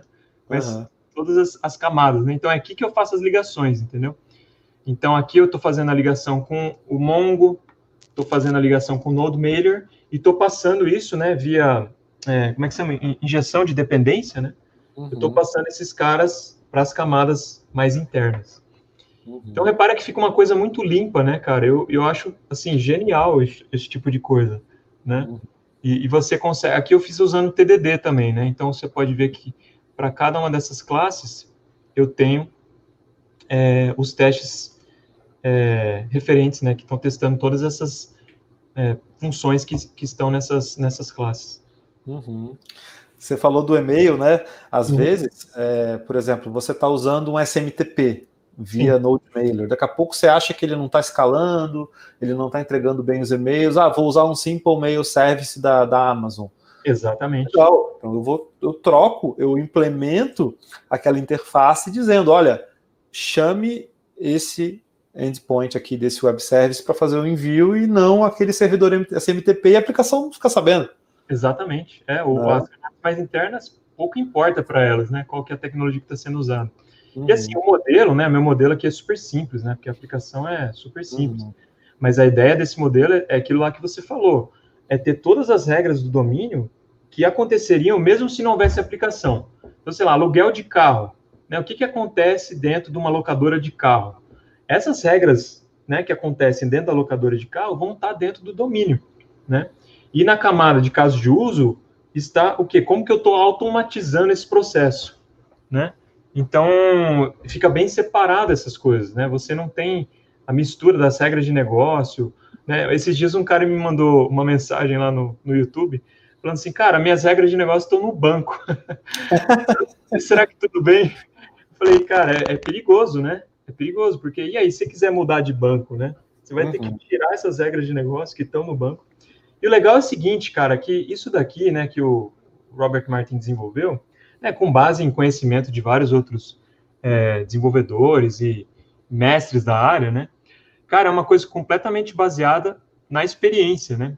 Então, no último capítulo lá do Clean Architecture, não sei se você leu, cara, ele conta a história da vida dele, né, da carreira dele de desenvolvedor. E o tanto de perrengue que ele teve com arquiteturas sujas, né, nas quais você tinha essas dependências. Ele fala de um banco de dados lá que eles adotaram, e aí eles sujaram todo o código com SQL, né? O negócio estava tudo espalhado de SQL, e aí a empresa parou de dar manutenção, ou começou a cobrar muito caro, né? Eles começaram a tentar tirar esse acoplamento, né? E não conseguiram, cara. Eles tiveram que parar, né? Então, cara, eu acho que isso aqui é um investimento, né? A gente fala em over-engineering, né? Hoje em dia está na moda, você fala over-engineering.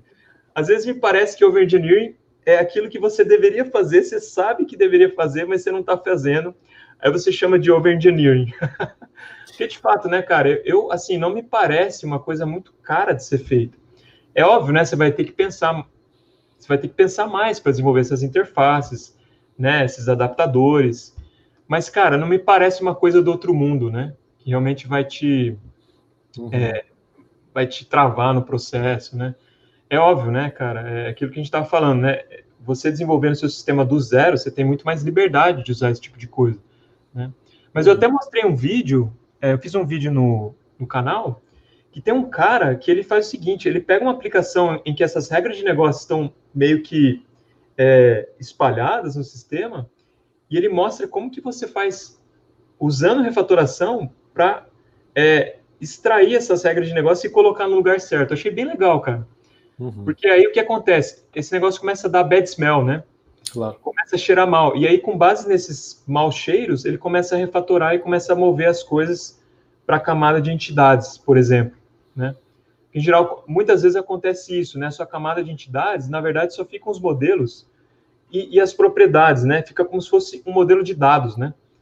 E aí não tem muita regra de negócio ali. As regras de negócio estão nas camadas mais externas.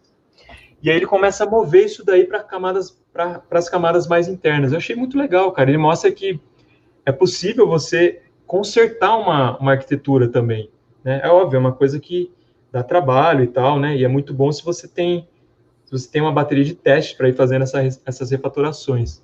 Mas é possível de fazer isso, né? Você consertar a arquitetura. E não se apegar muito, às vezes, em nomes, né? Você vê que você falando, você até fala, poxa, aqui, às vezes, o livro chama de uma coisa, mas eu estou chamando de outra. Sim. Então, às vezes, você foi lá e leu um pouco sobre Domain Driven Design, daqui a pouco você leu um pouco sobre Ports and Adapters, sobre Clean Architecture, sobre orientação a objetos, sobre Solid Principles. O resultado de tudo isso, e acho que isso parte de cada um, de ter a segurança de entender os conceitos, eu vou desprojetar aqui, ter a confiança de absorver os conceitos, entender os princípios e simplesmente aplicar. Exato, cara, o que importa é o conceito, né? Tipo assim, o nome que você dá para ele, tanto faz, se é entidade, se é domínio, né, se é integradores, se é caso de uso. O mais importante, acho que você entender esses conceitos, né? Que existe essa coisa, dentro da sua aplicação, existem as regras de negócio de domínio, existem as regras de negócio da aplicação, existem os adaptadores de interface, né? Existem as tecnologias, né? E aí você entendendo isso, né? Você conseguir fazer uma arquitetura em que essas coisas fiquem bem modularizadas, né? Bem estruturadas. Que isso, na verdade, é um ganho para você, né? Não é uma coisa só para ficar bonita, né? De fato, como a gente disse, né? Fica muito mais fácil, né, você alterar o sistema, né? Uma vez que você, por exemplo, perceba que esse framework você não quer usar mais, né? Tem até um vídeo que eu fiz lá também, que é baseado num capítulo lá do Clean Architecture, que é não case com o framework. Porque o que acontece? Cara, o casamento é uma coisa de um compromisso muito sério, né? Então, quando você suja as suas classes de domínio lá com chamadas a um framework, né? Você está casando com esse framework. Depois vai ser difícil você se separar, né? Se precisar fazer essa separação, né? Se você perceber que, sei lá, agora é melhor usar React do que Angular, né? Ou sei lá, se quiser mudar o NodeMailer lá, quiser usar um outro tipo de... Então, acho legal isso daí, cara, você ter essa ideia na cabeça.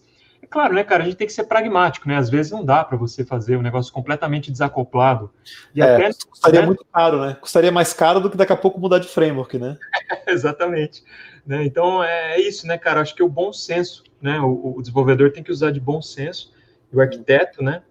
Para usar essas coisas, né? De uma maneira sensata, né? E te ajudar, né? Às vezes, cara, parece que você tem que entender o que vale a pena se desacoplar e o que pode ser uma função do seu próprio sistema, né? Sei lá, uma validação de e-mail, né? Um framework que faz validação de e-mail. Será que não vale a pena eu copiar esse código de validação de e-mail lá do framework e colocar direto no meu código, né? Para ser parte da minha, sei lá, da camada de casos de uso, né?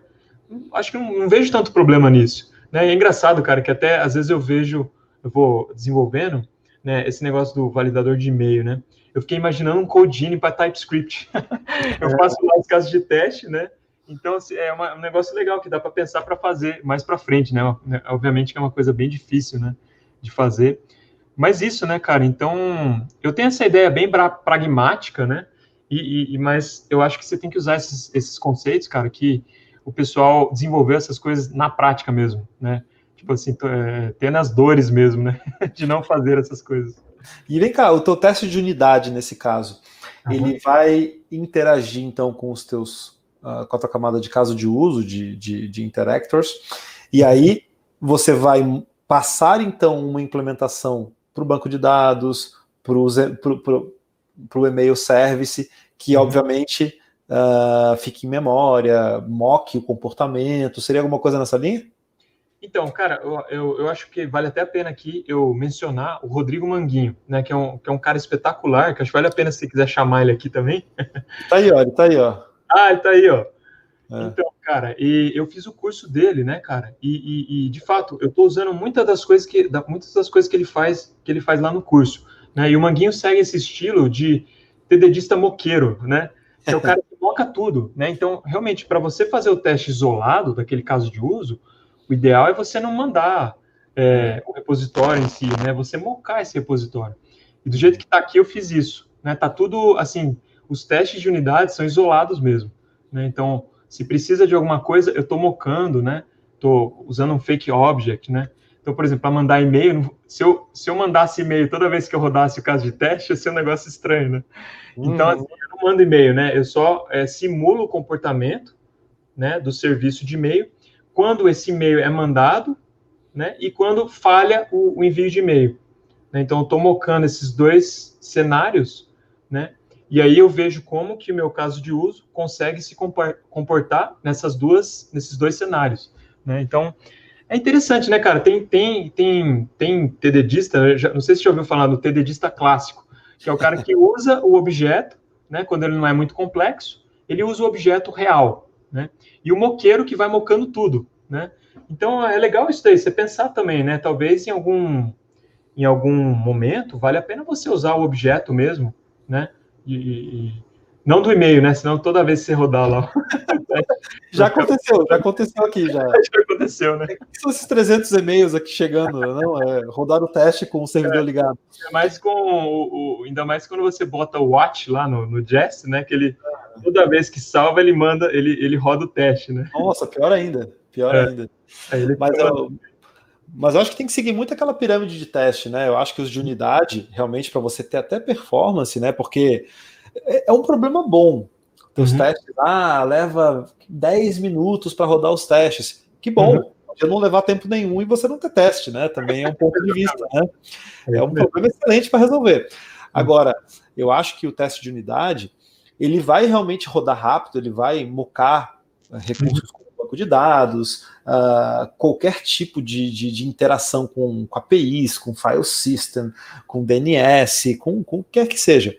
Sim. Mas eu vou pegar casos assim de aplicações que eu desenvolvo principalmente, eu também não abro muito mão assim dos testes integrados, porque tem muita query, tem muita, sabe, aquela coisa de você esquecer um campo, de você esquecer às vezes a criação de uma tabela ou a modificação de uma coluna, a criação de um índice, e aí você realmente tem um problema na tua aplicação, né? Que você não pegou porque estava focado.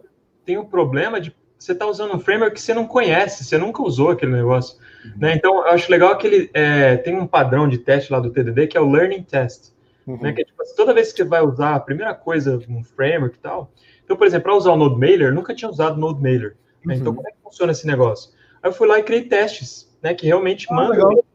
Então, eu acho legal você fazer isso também, né? Porque daí você realmente é quase que um teste de integração, porque você está chamando o serviço mesmo e vendo como é que ele se comporta, né, quando ele é chamado de verdade, né, em vez de você sempre ficar mocando, você nem sabe o que vai acontecer quando você colocar o negócio em produção, né. Então, de fato, vale a pena fazer esse tipo de teste de integração. Não, legal. E qual relação você vê disso tudo? Né? Então a gente falou um pouquinho sobre Portion Adapters, DDD, Onion Architecture, BCE. Acho que Clean Architecture também herda muitos conceitos, como a gente viu, né, de outras técnicas, de outros autores, de outras formas. Mas como é que você vê a orientação objeto no meio disso tudo, né? Porque a gente está falando de uma camada de entidades que muitas vezes dá a impressão que você vai ter classes, né? Sim. Como é que você enxerga a relação da orientação objeto com isso? Cara, eu acho que classicamente esses livros, né, foram lançados nos anos 90, né? E aí, cara, estava imperando orientação objeto e Java, né? Então, por exemplo, Refactoring, a primeira edição foi escrito em Java, né? design patterns, né? Se a gente for ver, cara, acho que até tem orientação a objeto no nome, né? Né? E, assim, o DDD também, cara, tem bastante coisa que você vê que, assim, o cara tá falando de objetos, o cara tá falando de classes, né? Então, esses livros, né, quando você lê eles, né, para mim é bom, porque, assim, eu venho desse background de usar orientação a objeto. Então, para mim, o cara fala lá, pô, né, eu entendo bem. Mas eu acho que esses conceitos, eles vão além, cara, de orientação a objeto. Né? Então, até andei dando uma pesquisada, né, em Clean Architecture, usando JavaScript, usando Clojure, né, usando linguagens funcionais. Porque, cara, é um negócio que o Rob Martin fala. Não faz muita diferença você ter uma estrutura de dados e uma função que recebe a estrutura de dados e faz alguma coisa. E você tem uma classe que tem, né, as propriedades e a função dentro da classe. Né? É a diferença de você ter a função passando a estrutura de dados e você ter o objeto chamando o método. Né? Então, O.m ou M passando O. Né? Então, não tem tanta diferença. Né? Eu acho que a orientação a objeto, né, o que ela oferece de melhor é essa questão do polimorfismo, né? Uhum. Que é essa questão que eu mostrei das interfaces, né? Que é você conseguir programar em cima de uma interface, né? E aí essa interface, ela pode assumir várias formas, né? Se a classe implementa, né?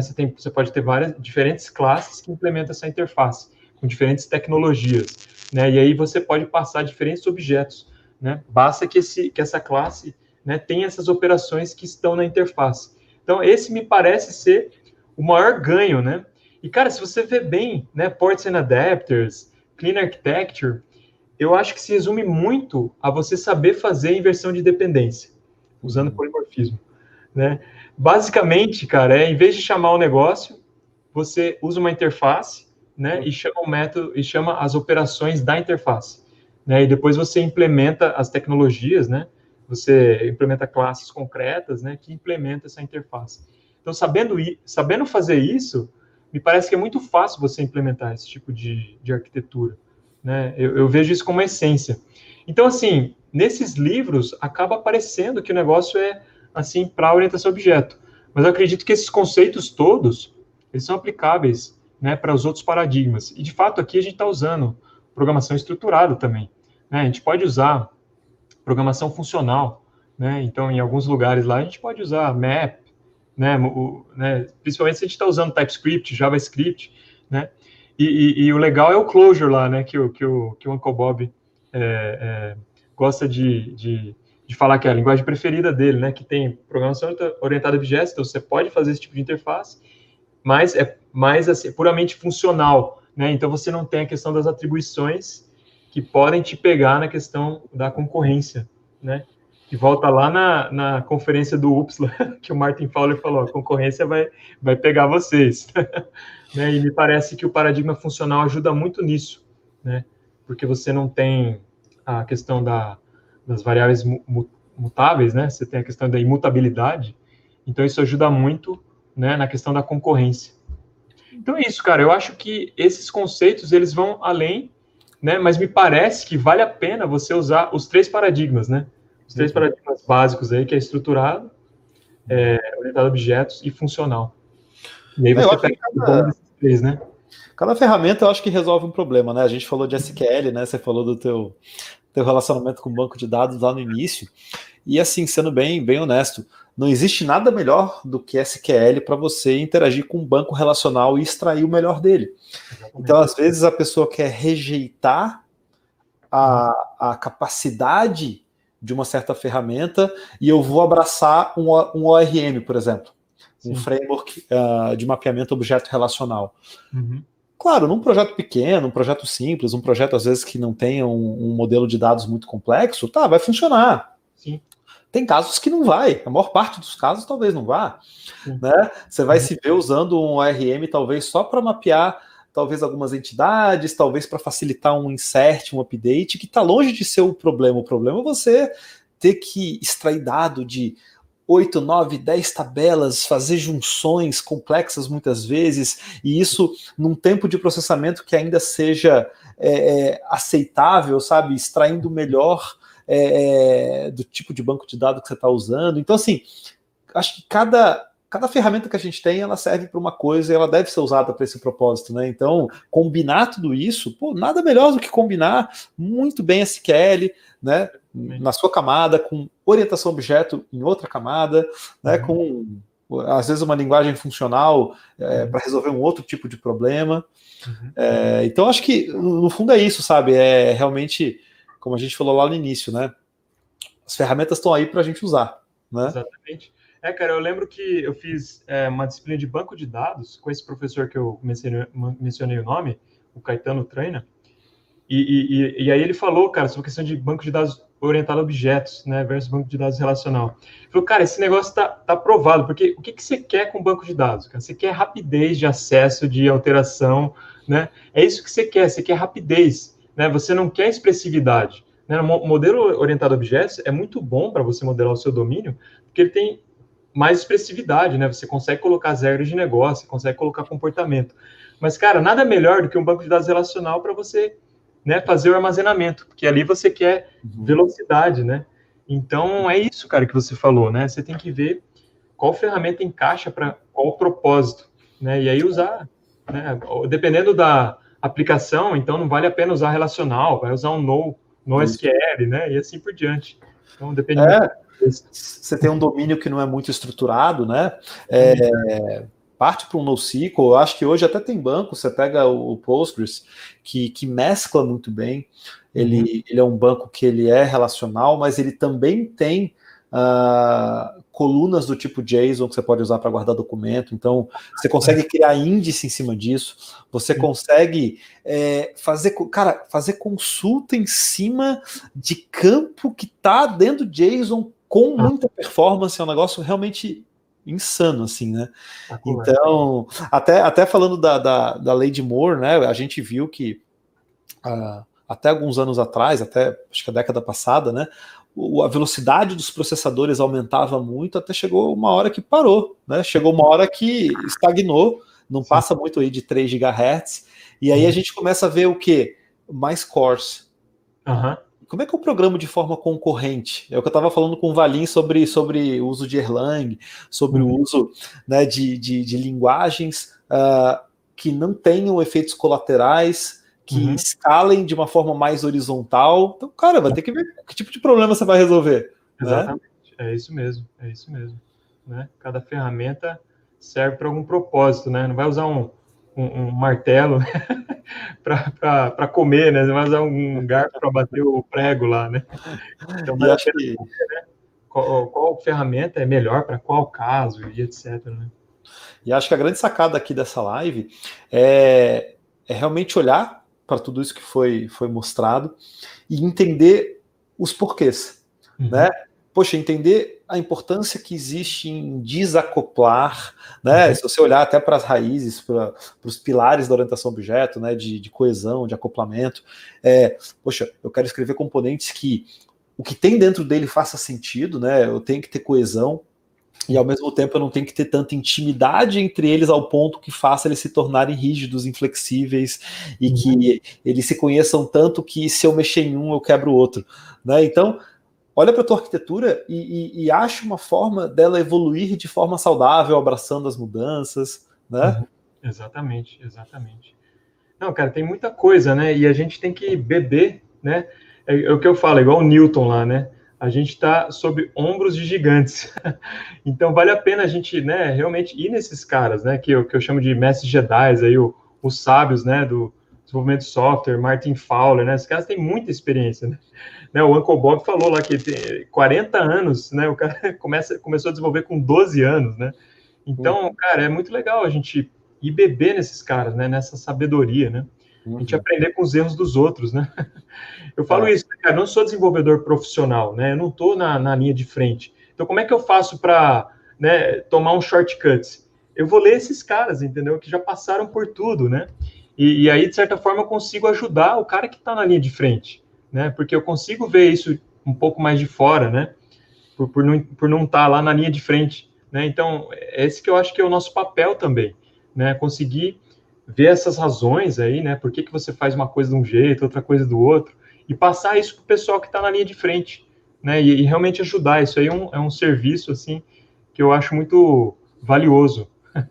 Estou muito feliz, né, de estar com esse canal, né, e ver que, né, às vezes você recebe esses testemunhos, né, fala, pô, cara, estou aprendendo muito, estou aplicando isso daqui, né, estou vendo o ganho, né, em fazer isso, né, em usar Clean Architecture, né, em usar TDD, né, porque às vezes os caras, a gente ouve muito, TDD, mas, cara, que diabos é TDD? Como é que você faz, né? Aí, por exemplo, esses tempos eu publiquei um vídeo, né, que é um kata lá, do Robert Martin, de boliche. Cara, é um negócio super simples, né? Legal.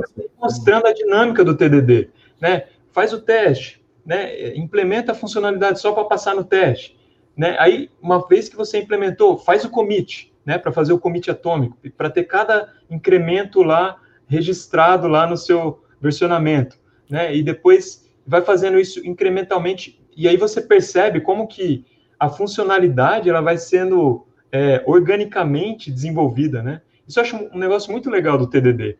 É óbvio, né, cara? Isso talvez não se aplique a tudo, né? Um outro kata que eu fiz lá, que foi de numerais romanos, primeiro eu pensei, né, no algoritmo, né? Então, mas dá para fazer também com o TDD e desenvolvendo incrementalmente a função. Então, legal isso, né, cara? A gente também se diverte, né, cara? Esse do catar romano, uma vez eu fiquei com a raiva, eu implementei, eu dava aula de TDD com esse do catar romano aí. Aí eu fiz, falei, mostrei, daí algum aluno olhou e falou assim, cara, esse número romano aí tá errado, não é assim. Aí eu não sabia número romano para responder. É bem legal esse catar, ele é difícil, cara. Ele tem umas sacadinhas muito boas. Cara, e aí a minha vantagem é que meus filhos estavam aprendendo. Aí como eu tinha que ensinar eles, aí eu peguei a ideia, falei, cara, e também isso, né, cara? Pô, programa, né? Eu ensino a programar. Cara, esse algoritmo não é tão simples, não é tão trivial. Vou fazer esse negócio, cara. Vou fazer esse negócio. E aí é legal, né, cara, que você se desafia e vai lá e consegue. Quando você consegue, você fala, não, dá para ensinar alguma coisa, né, cara? Dá para aprender alguma coisa, dá para fazer e dá para ensinar. Isso é legal, né, cara? E assim, o canal tem me ajudado muito, né, cara? Porque acaba sendo um desafio, né, cara? Porque, de fato, né, cara, não posso ficar de blá, blá, blá, né? Só, tipo, apresentando as coisas conceitualmente, né? Então, faz TDD aí, né? Usa Clean Architecture. Pô, mas você não usa, né, cara? Né? Seu código aí tá todo zoado, né? Você nunca fez TDD. Então, é legal por isso, né, cara? Para você realmente aplicar essas coisas, né? Ter a experiência e depois mostrar essa experiência para o pessoal. Legal. O que você tem de dicas para a galera aí bom, além do teu canal, que eu acho que é uma fonte fantástica de conhecimento, né? O que você tem de dicas de livros, de repente, autores? Fala um pouquinho agora, estamos aí já para o final da live, né? O que você tem de dica para a galera? Cara, posso fazer uma propagandinha bem rapidinho? Eu vou compartilhar a minha... Como é que faz para compartilhar? Aqui, vou compartilhar. Então, a gente desenvolveu, então, esse mailing list. Deixa eu abrir aqui. Então, thewisedev.com.br. Então, aquele back-end que eu mostrei para vocês está rodando aqui. Né? Esse aqui é o front-end maravilhoso que o Bruno Scodeller fez. Então, qual que é a ideia? Cara, a gente quer desenvolver uma plataforma para oferecer esses cursos de coisas, assim, mais atemporais, né? Clean Architecture, TDD, práticas de desenvolvimento ágil. Então, eu tive essa ideia, né? É um projeto pessoal, não é startup, nada, por enquanto, né? Então, se o pessoal tiver interesse, depois entra lá e se cadastra para ficar sabendo quando for lançar alguma coisa, né? Eu vou desenvolver um curso agora de Clean Architecture e minha ideia é depois oferecer esse curso como curso de extensão para quem quiser via plataforma. Né? E aí vai ser um exercício espetacular que a gente vai desenvolver essa plataforma do zero também. E a ideia é usar, né, todas as coisas que a gente quer ensinar. Né? Então, uma coisa meio recursiva. A própria plataforma, né, a gente quer usar os princípios que a gente quer ensinar nos cursos. Né? Então, só fica propaganda aí. E, bom, falando de livros, né, pode tirar o sharing. Cara, então... eu acho que vale a pena as pessoas irem nos clássicos, né, cara? Então, por exemplo, se você nunca pegou o Refactoring lá do Martin Fowler, vale a pena você dar uma estudada nisso, né? Se você nunca pegou o Clean Architecture ou um livro de DDD, né, para ver como é que você faz para modelar o domínio, bem, né? Que mais? O Test Driven Development by Example, do Kent Beck. Cara, né? o XP, Extreme Programming, não sei se você já leu, cara. Para mim, o do Kent Beck, já, muito bom. Cara, para mim foi assim um divisor de águas mesmo, né? A filosofia que o cara põe de desenvolvimento lá eu acho espetacular, né? E que mais, cara? Depois esses livros mais que focam mais em coisas mais fundamentais, né? Que nem você mostrou aí, né? O Annotated Turing, né? Que, pô, o cara pega o primeiro artigo lá do Turing, né? E esmiuça, né? Cara, acho que vale muito a pena, né? A gente também ir, que nem você falou, né, cara, no fundamental, no essencial, né? E tem muitos livros, né, nessa linha. Eu coloquei no... Esse aqui é um clássico do Von Vernon.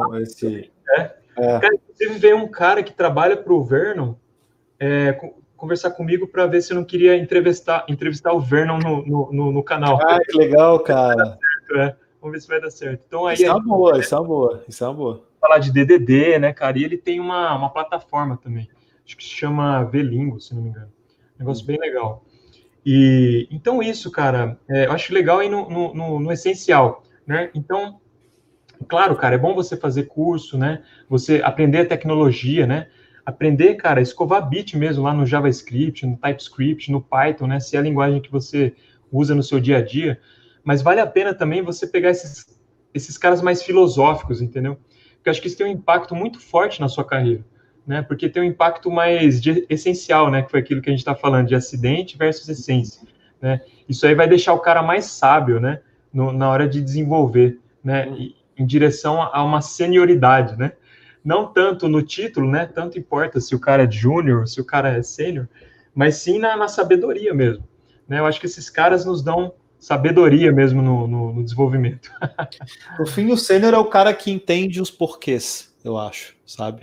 Discute muito essas coisas, né? Mas eu acho que o cara que vai passando por várias experiências, vai amadurecendo, ele começa a entender os porquês. Não é que, eu faço teste porque eu sou obrigado a fazer. Não. O teste, ele é a resposta para você ter menos sensação de trabalho braçal, sabe? Que aquele tipo de software que você está o tempo todo navegando em tela, preenchendo formulário, apertando o botão, qualquer alteração que você faz, você tem que fazer isso de novo, né? Então, muito teste manual, tem que ficar corrigindo o defeito o tempo inteiro, sabe? Ter que trabalhar com código ruim, porque no fundo o teste é a coragem que você precisa para refatorar, né? Tudo isso, no fim, impacta em rotatividade, impacta em perda de contrato, perda de cliente, perda de dinheiro. Então, quando você começa a entender os porquês, às vezes a gente posta uma coisa aí no Twitter, ou grava um vídeo, o pessoal às vezes fica chateado, assim, de que, mas eu fiz sem teste e funcionou. Ótimo, perfeito, fantástico, parabéns para você, mas coloca isso num contexto mais caótico, que é o mais normal, não pode considerar, assim, projeto pessoal, projeto de uma pessoa, assim, pensa numa equipe maior, com um cliente real, pedindo alteração todo dia, ameaçando cancelar contrato, com tipos de negócio mais arriscados, às vezes financeiros, contábeis, coisas que envolvem muito detalhe, muita regra. Então, é esse tipo de cenário que a gente tem que considerar. Cara, isso só é um troço muito complexo, né, cara? Tipo, cara, você esqueceu um ponto e vírgula lá, né? Você mandou uma variável errada. É um negócio muito... Eu estava conversando com o Bruno esses dias. É um negócio muito preciso, cara. Exige muita precisão, né? Então, não dá para você fazer o negócio meio solto. Se você faz usando o teste de uma forma sistemática, já dá problema. Se você não fizer, cara, vai dar muito problema para você mesmo, né? A questão do teste, cara, é uma coisa que dá segurança para você, né? Então, quando você for alterar uma coisa, roda os testes. Isso aí te dá... E, cara, não está garantindo que está correto, não, né? Porque o teste é uma amostra do seu domínio. Você faz um teste, você faz 3 testes, o seu domínio, sei lá, se ele recebe um número, se ele recebe um number, cara, quantos números podem ser passados, né, nessa função? Você testou uma amostra, né? E aí você tem que ser inteligente para escolher uma boa amostra.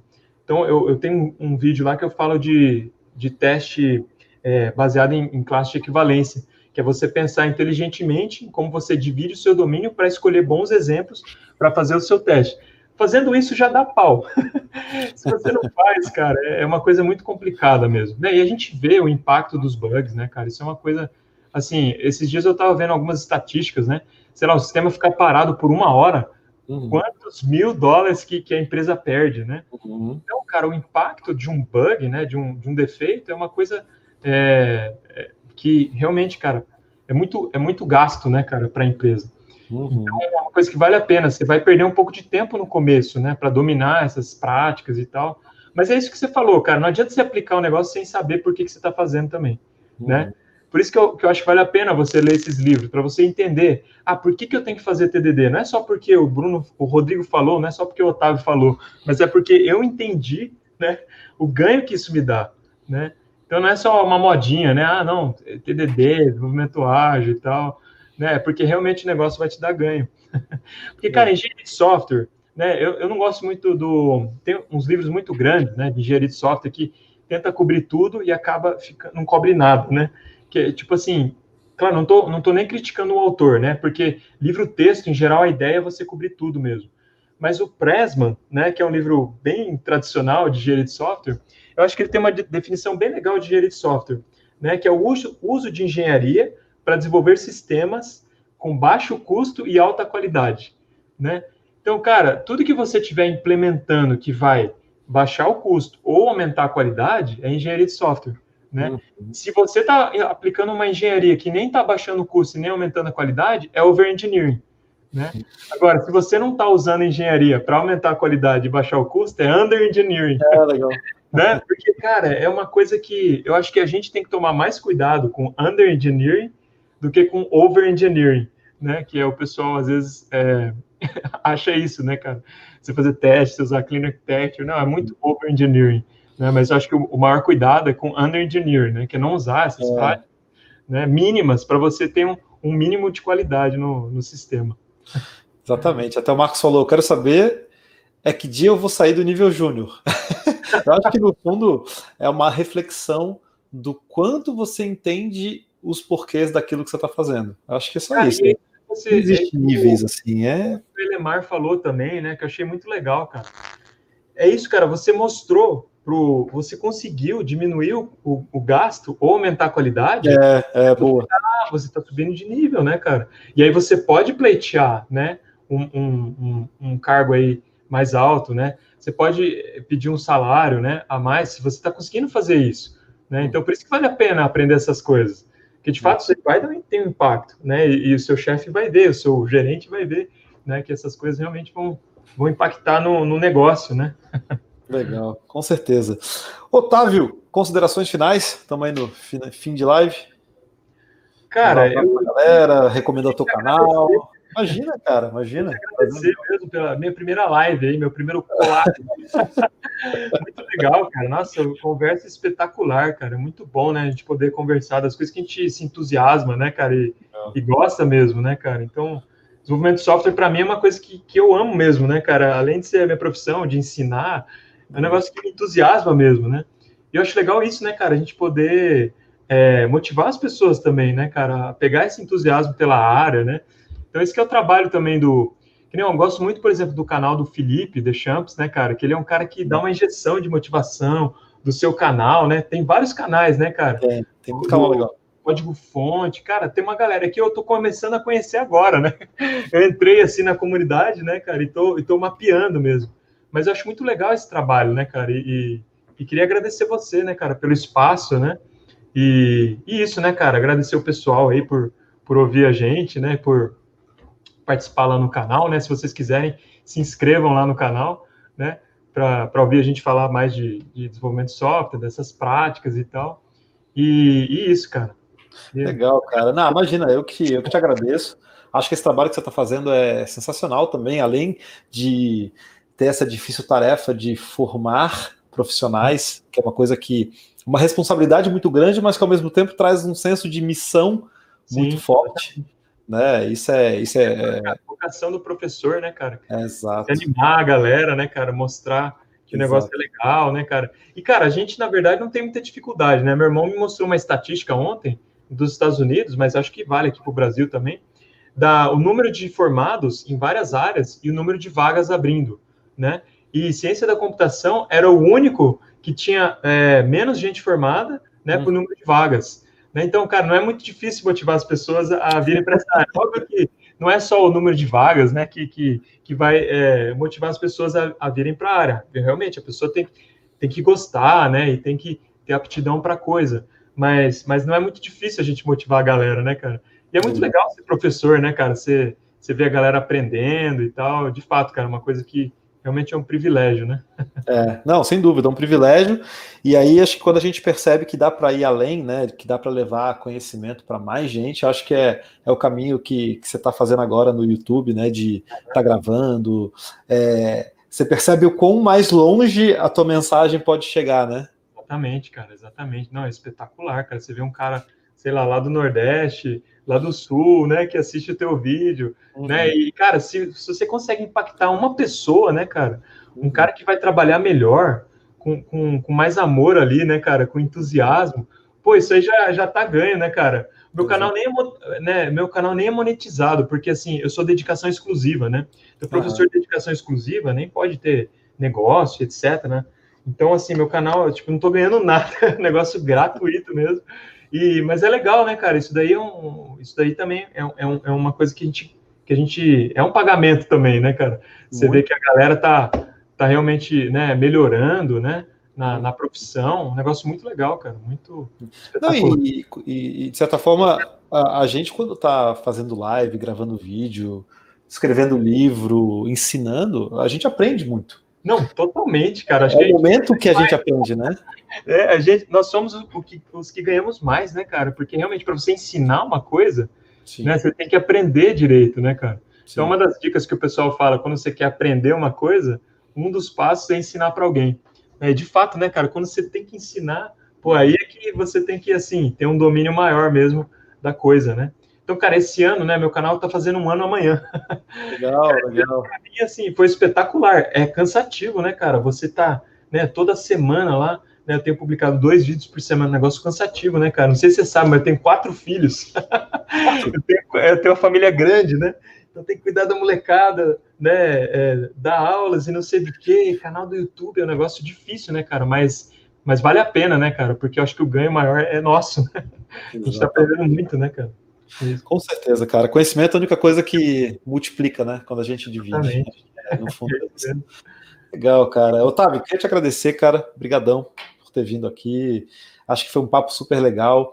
Espero que tenha inspirado também muita gente a olhar, né, para Clean Architecture, olhar para arquitetura de software, olhar para os porquês, né, o porquê a gente faz cada coisa. Acho que, sem dúvida nenhuma, o pessoal gostou bastante, um monte de gente mandando mensagem. E é isso, cara. Brigadão mesmo. Obrigado você, Rodrigo. Legal, cara. E para a galera, então, que não conhece o canal do Otávio, tá aqui na descrição. Não deixe de ir lá, vai lá, se inscreve, deixa o like. E obrigado a todos que assistiram até agora, ficaram com a gente aí, já são quase 10h30 da noite, estamos aí em quase 200 pessoas. Estamos em quase 200 pessoas aí, agora que deu uma baixadinha. E legal, pessoal. Obrigadão, então. Não deixe de se inscrever, deixe o seu like, compartilhe esse vídeo com seus amigos, com alguém que você acha que precisa ouvir um pouco mais sobre esses temas que a gente abordou. E eu espero que a gente esteja junto aí na próxima live, na semana que vem. Prazer estar com vocês. Otávio, grande abraço. Obrigado pela presença. Um abração, cara. Tchau, galera. Boa noite a todos. Valeu.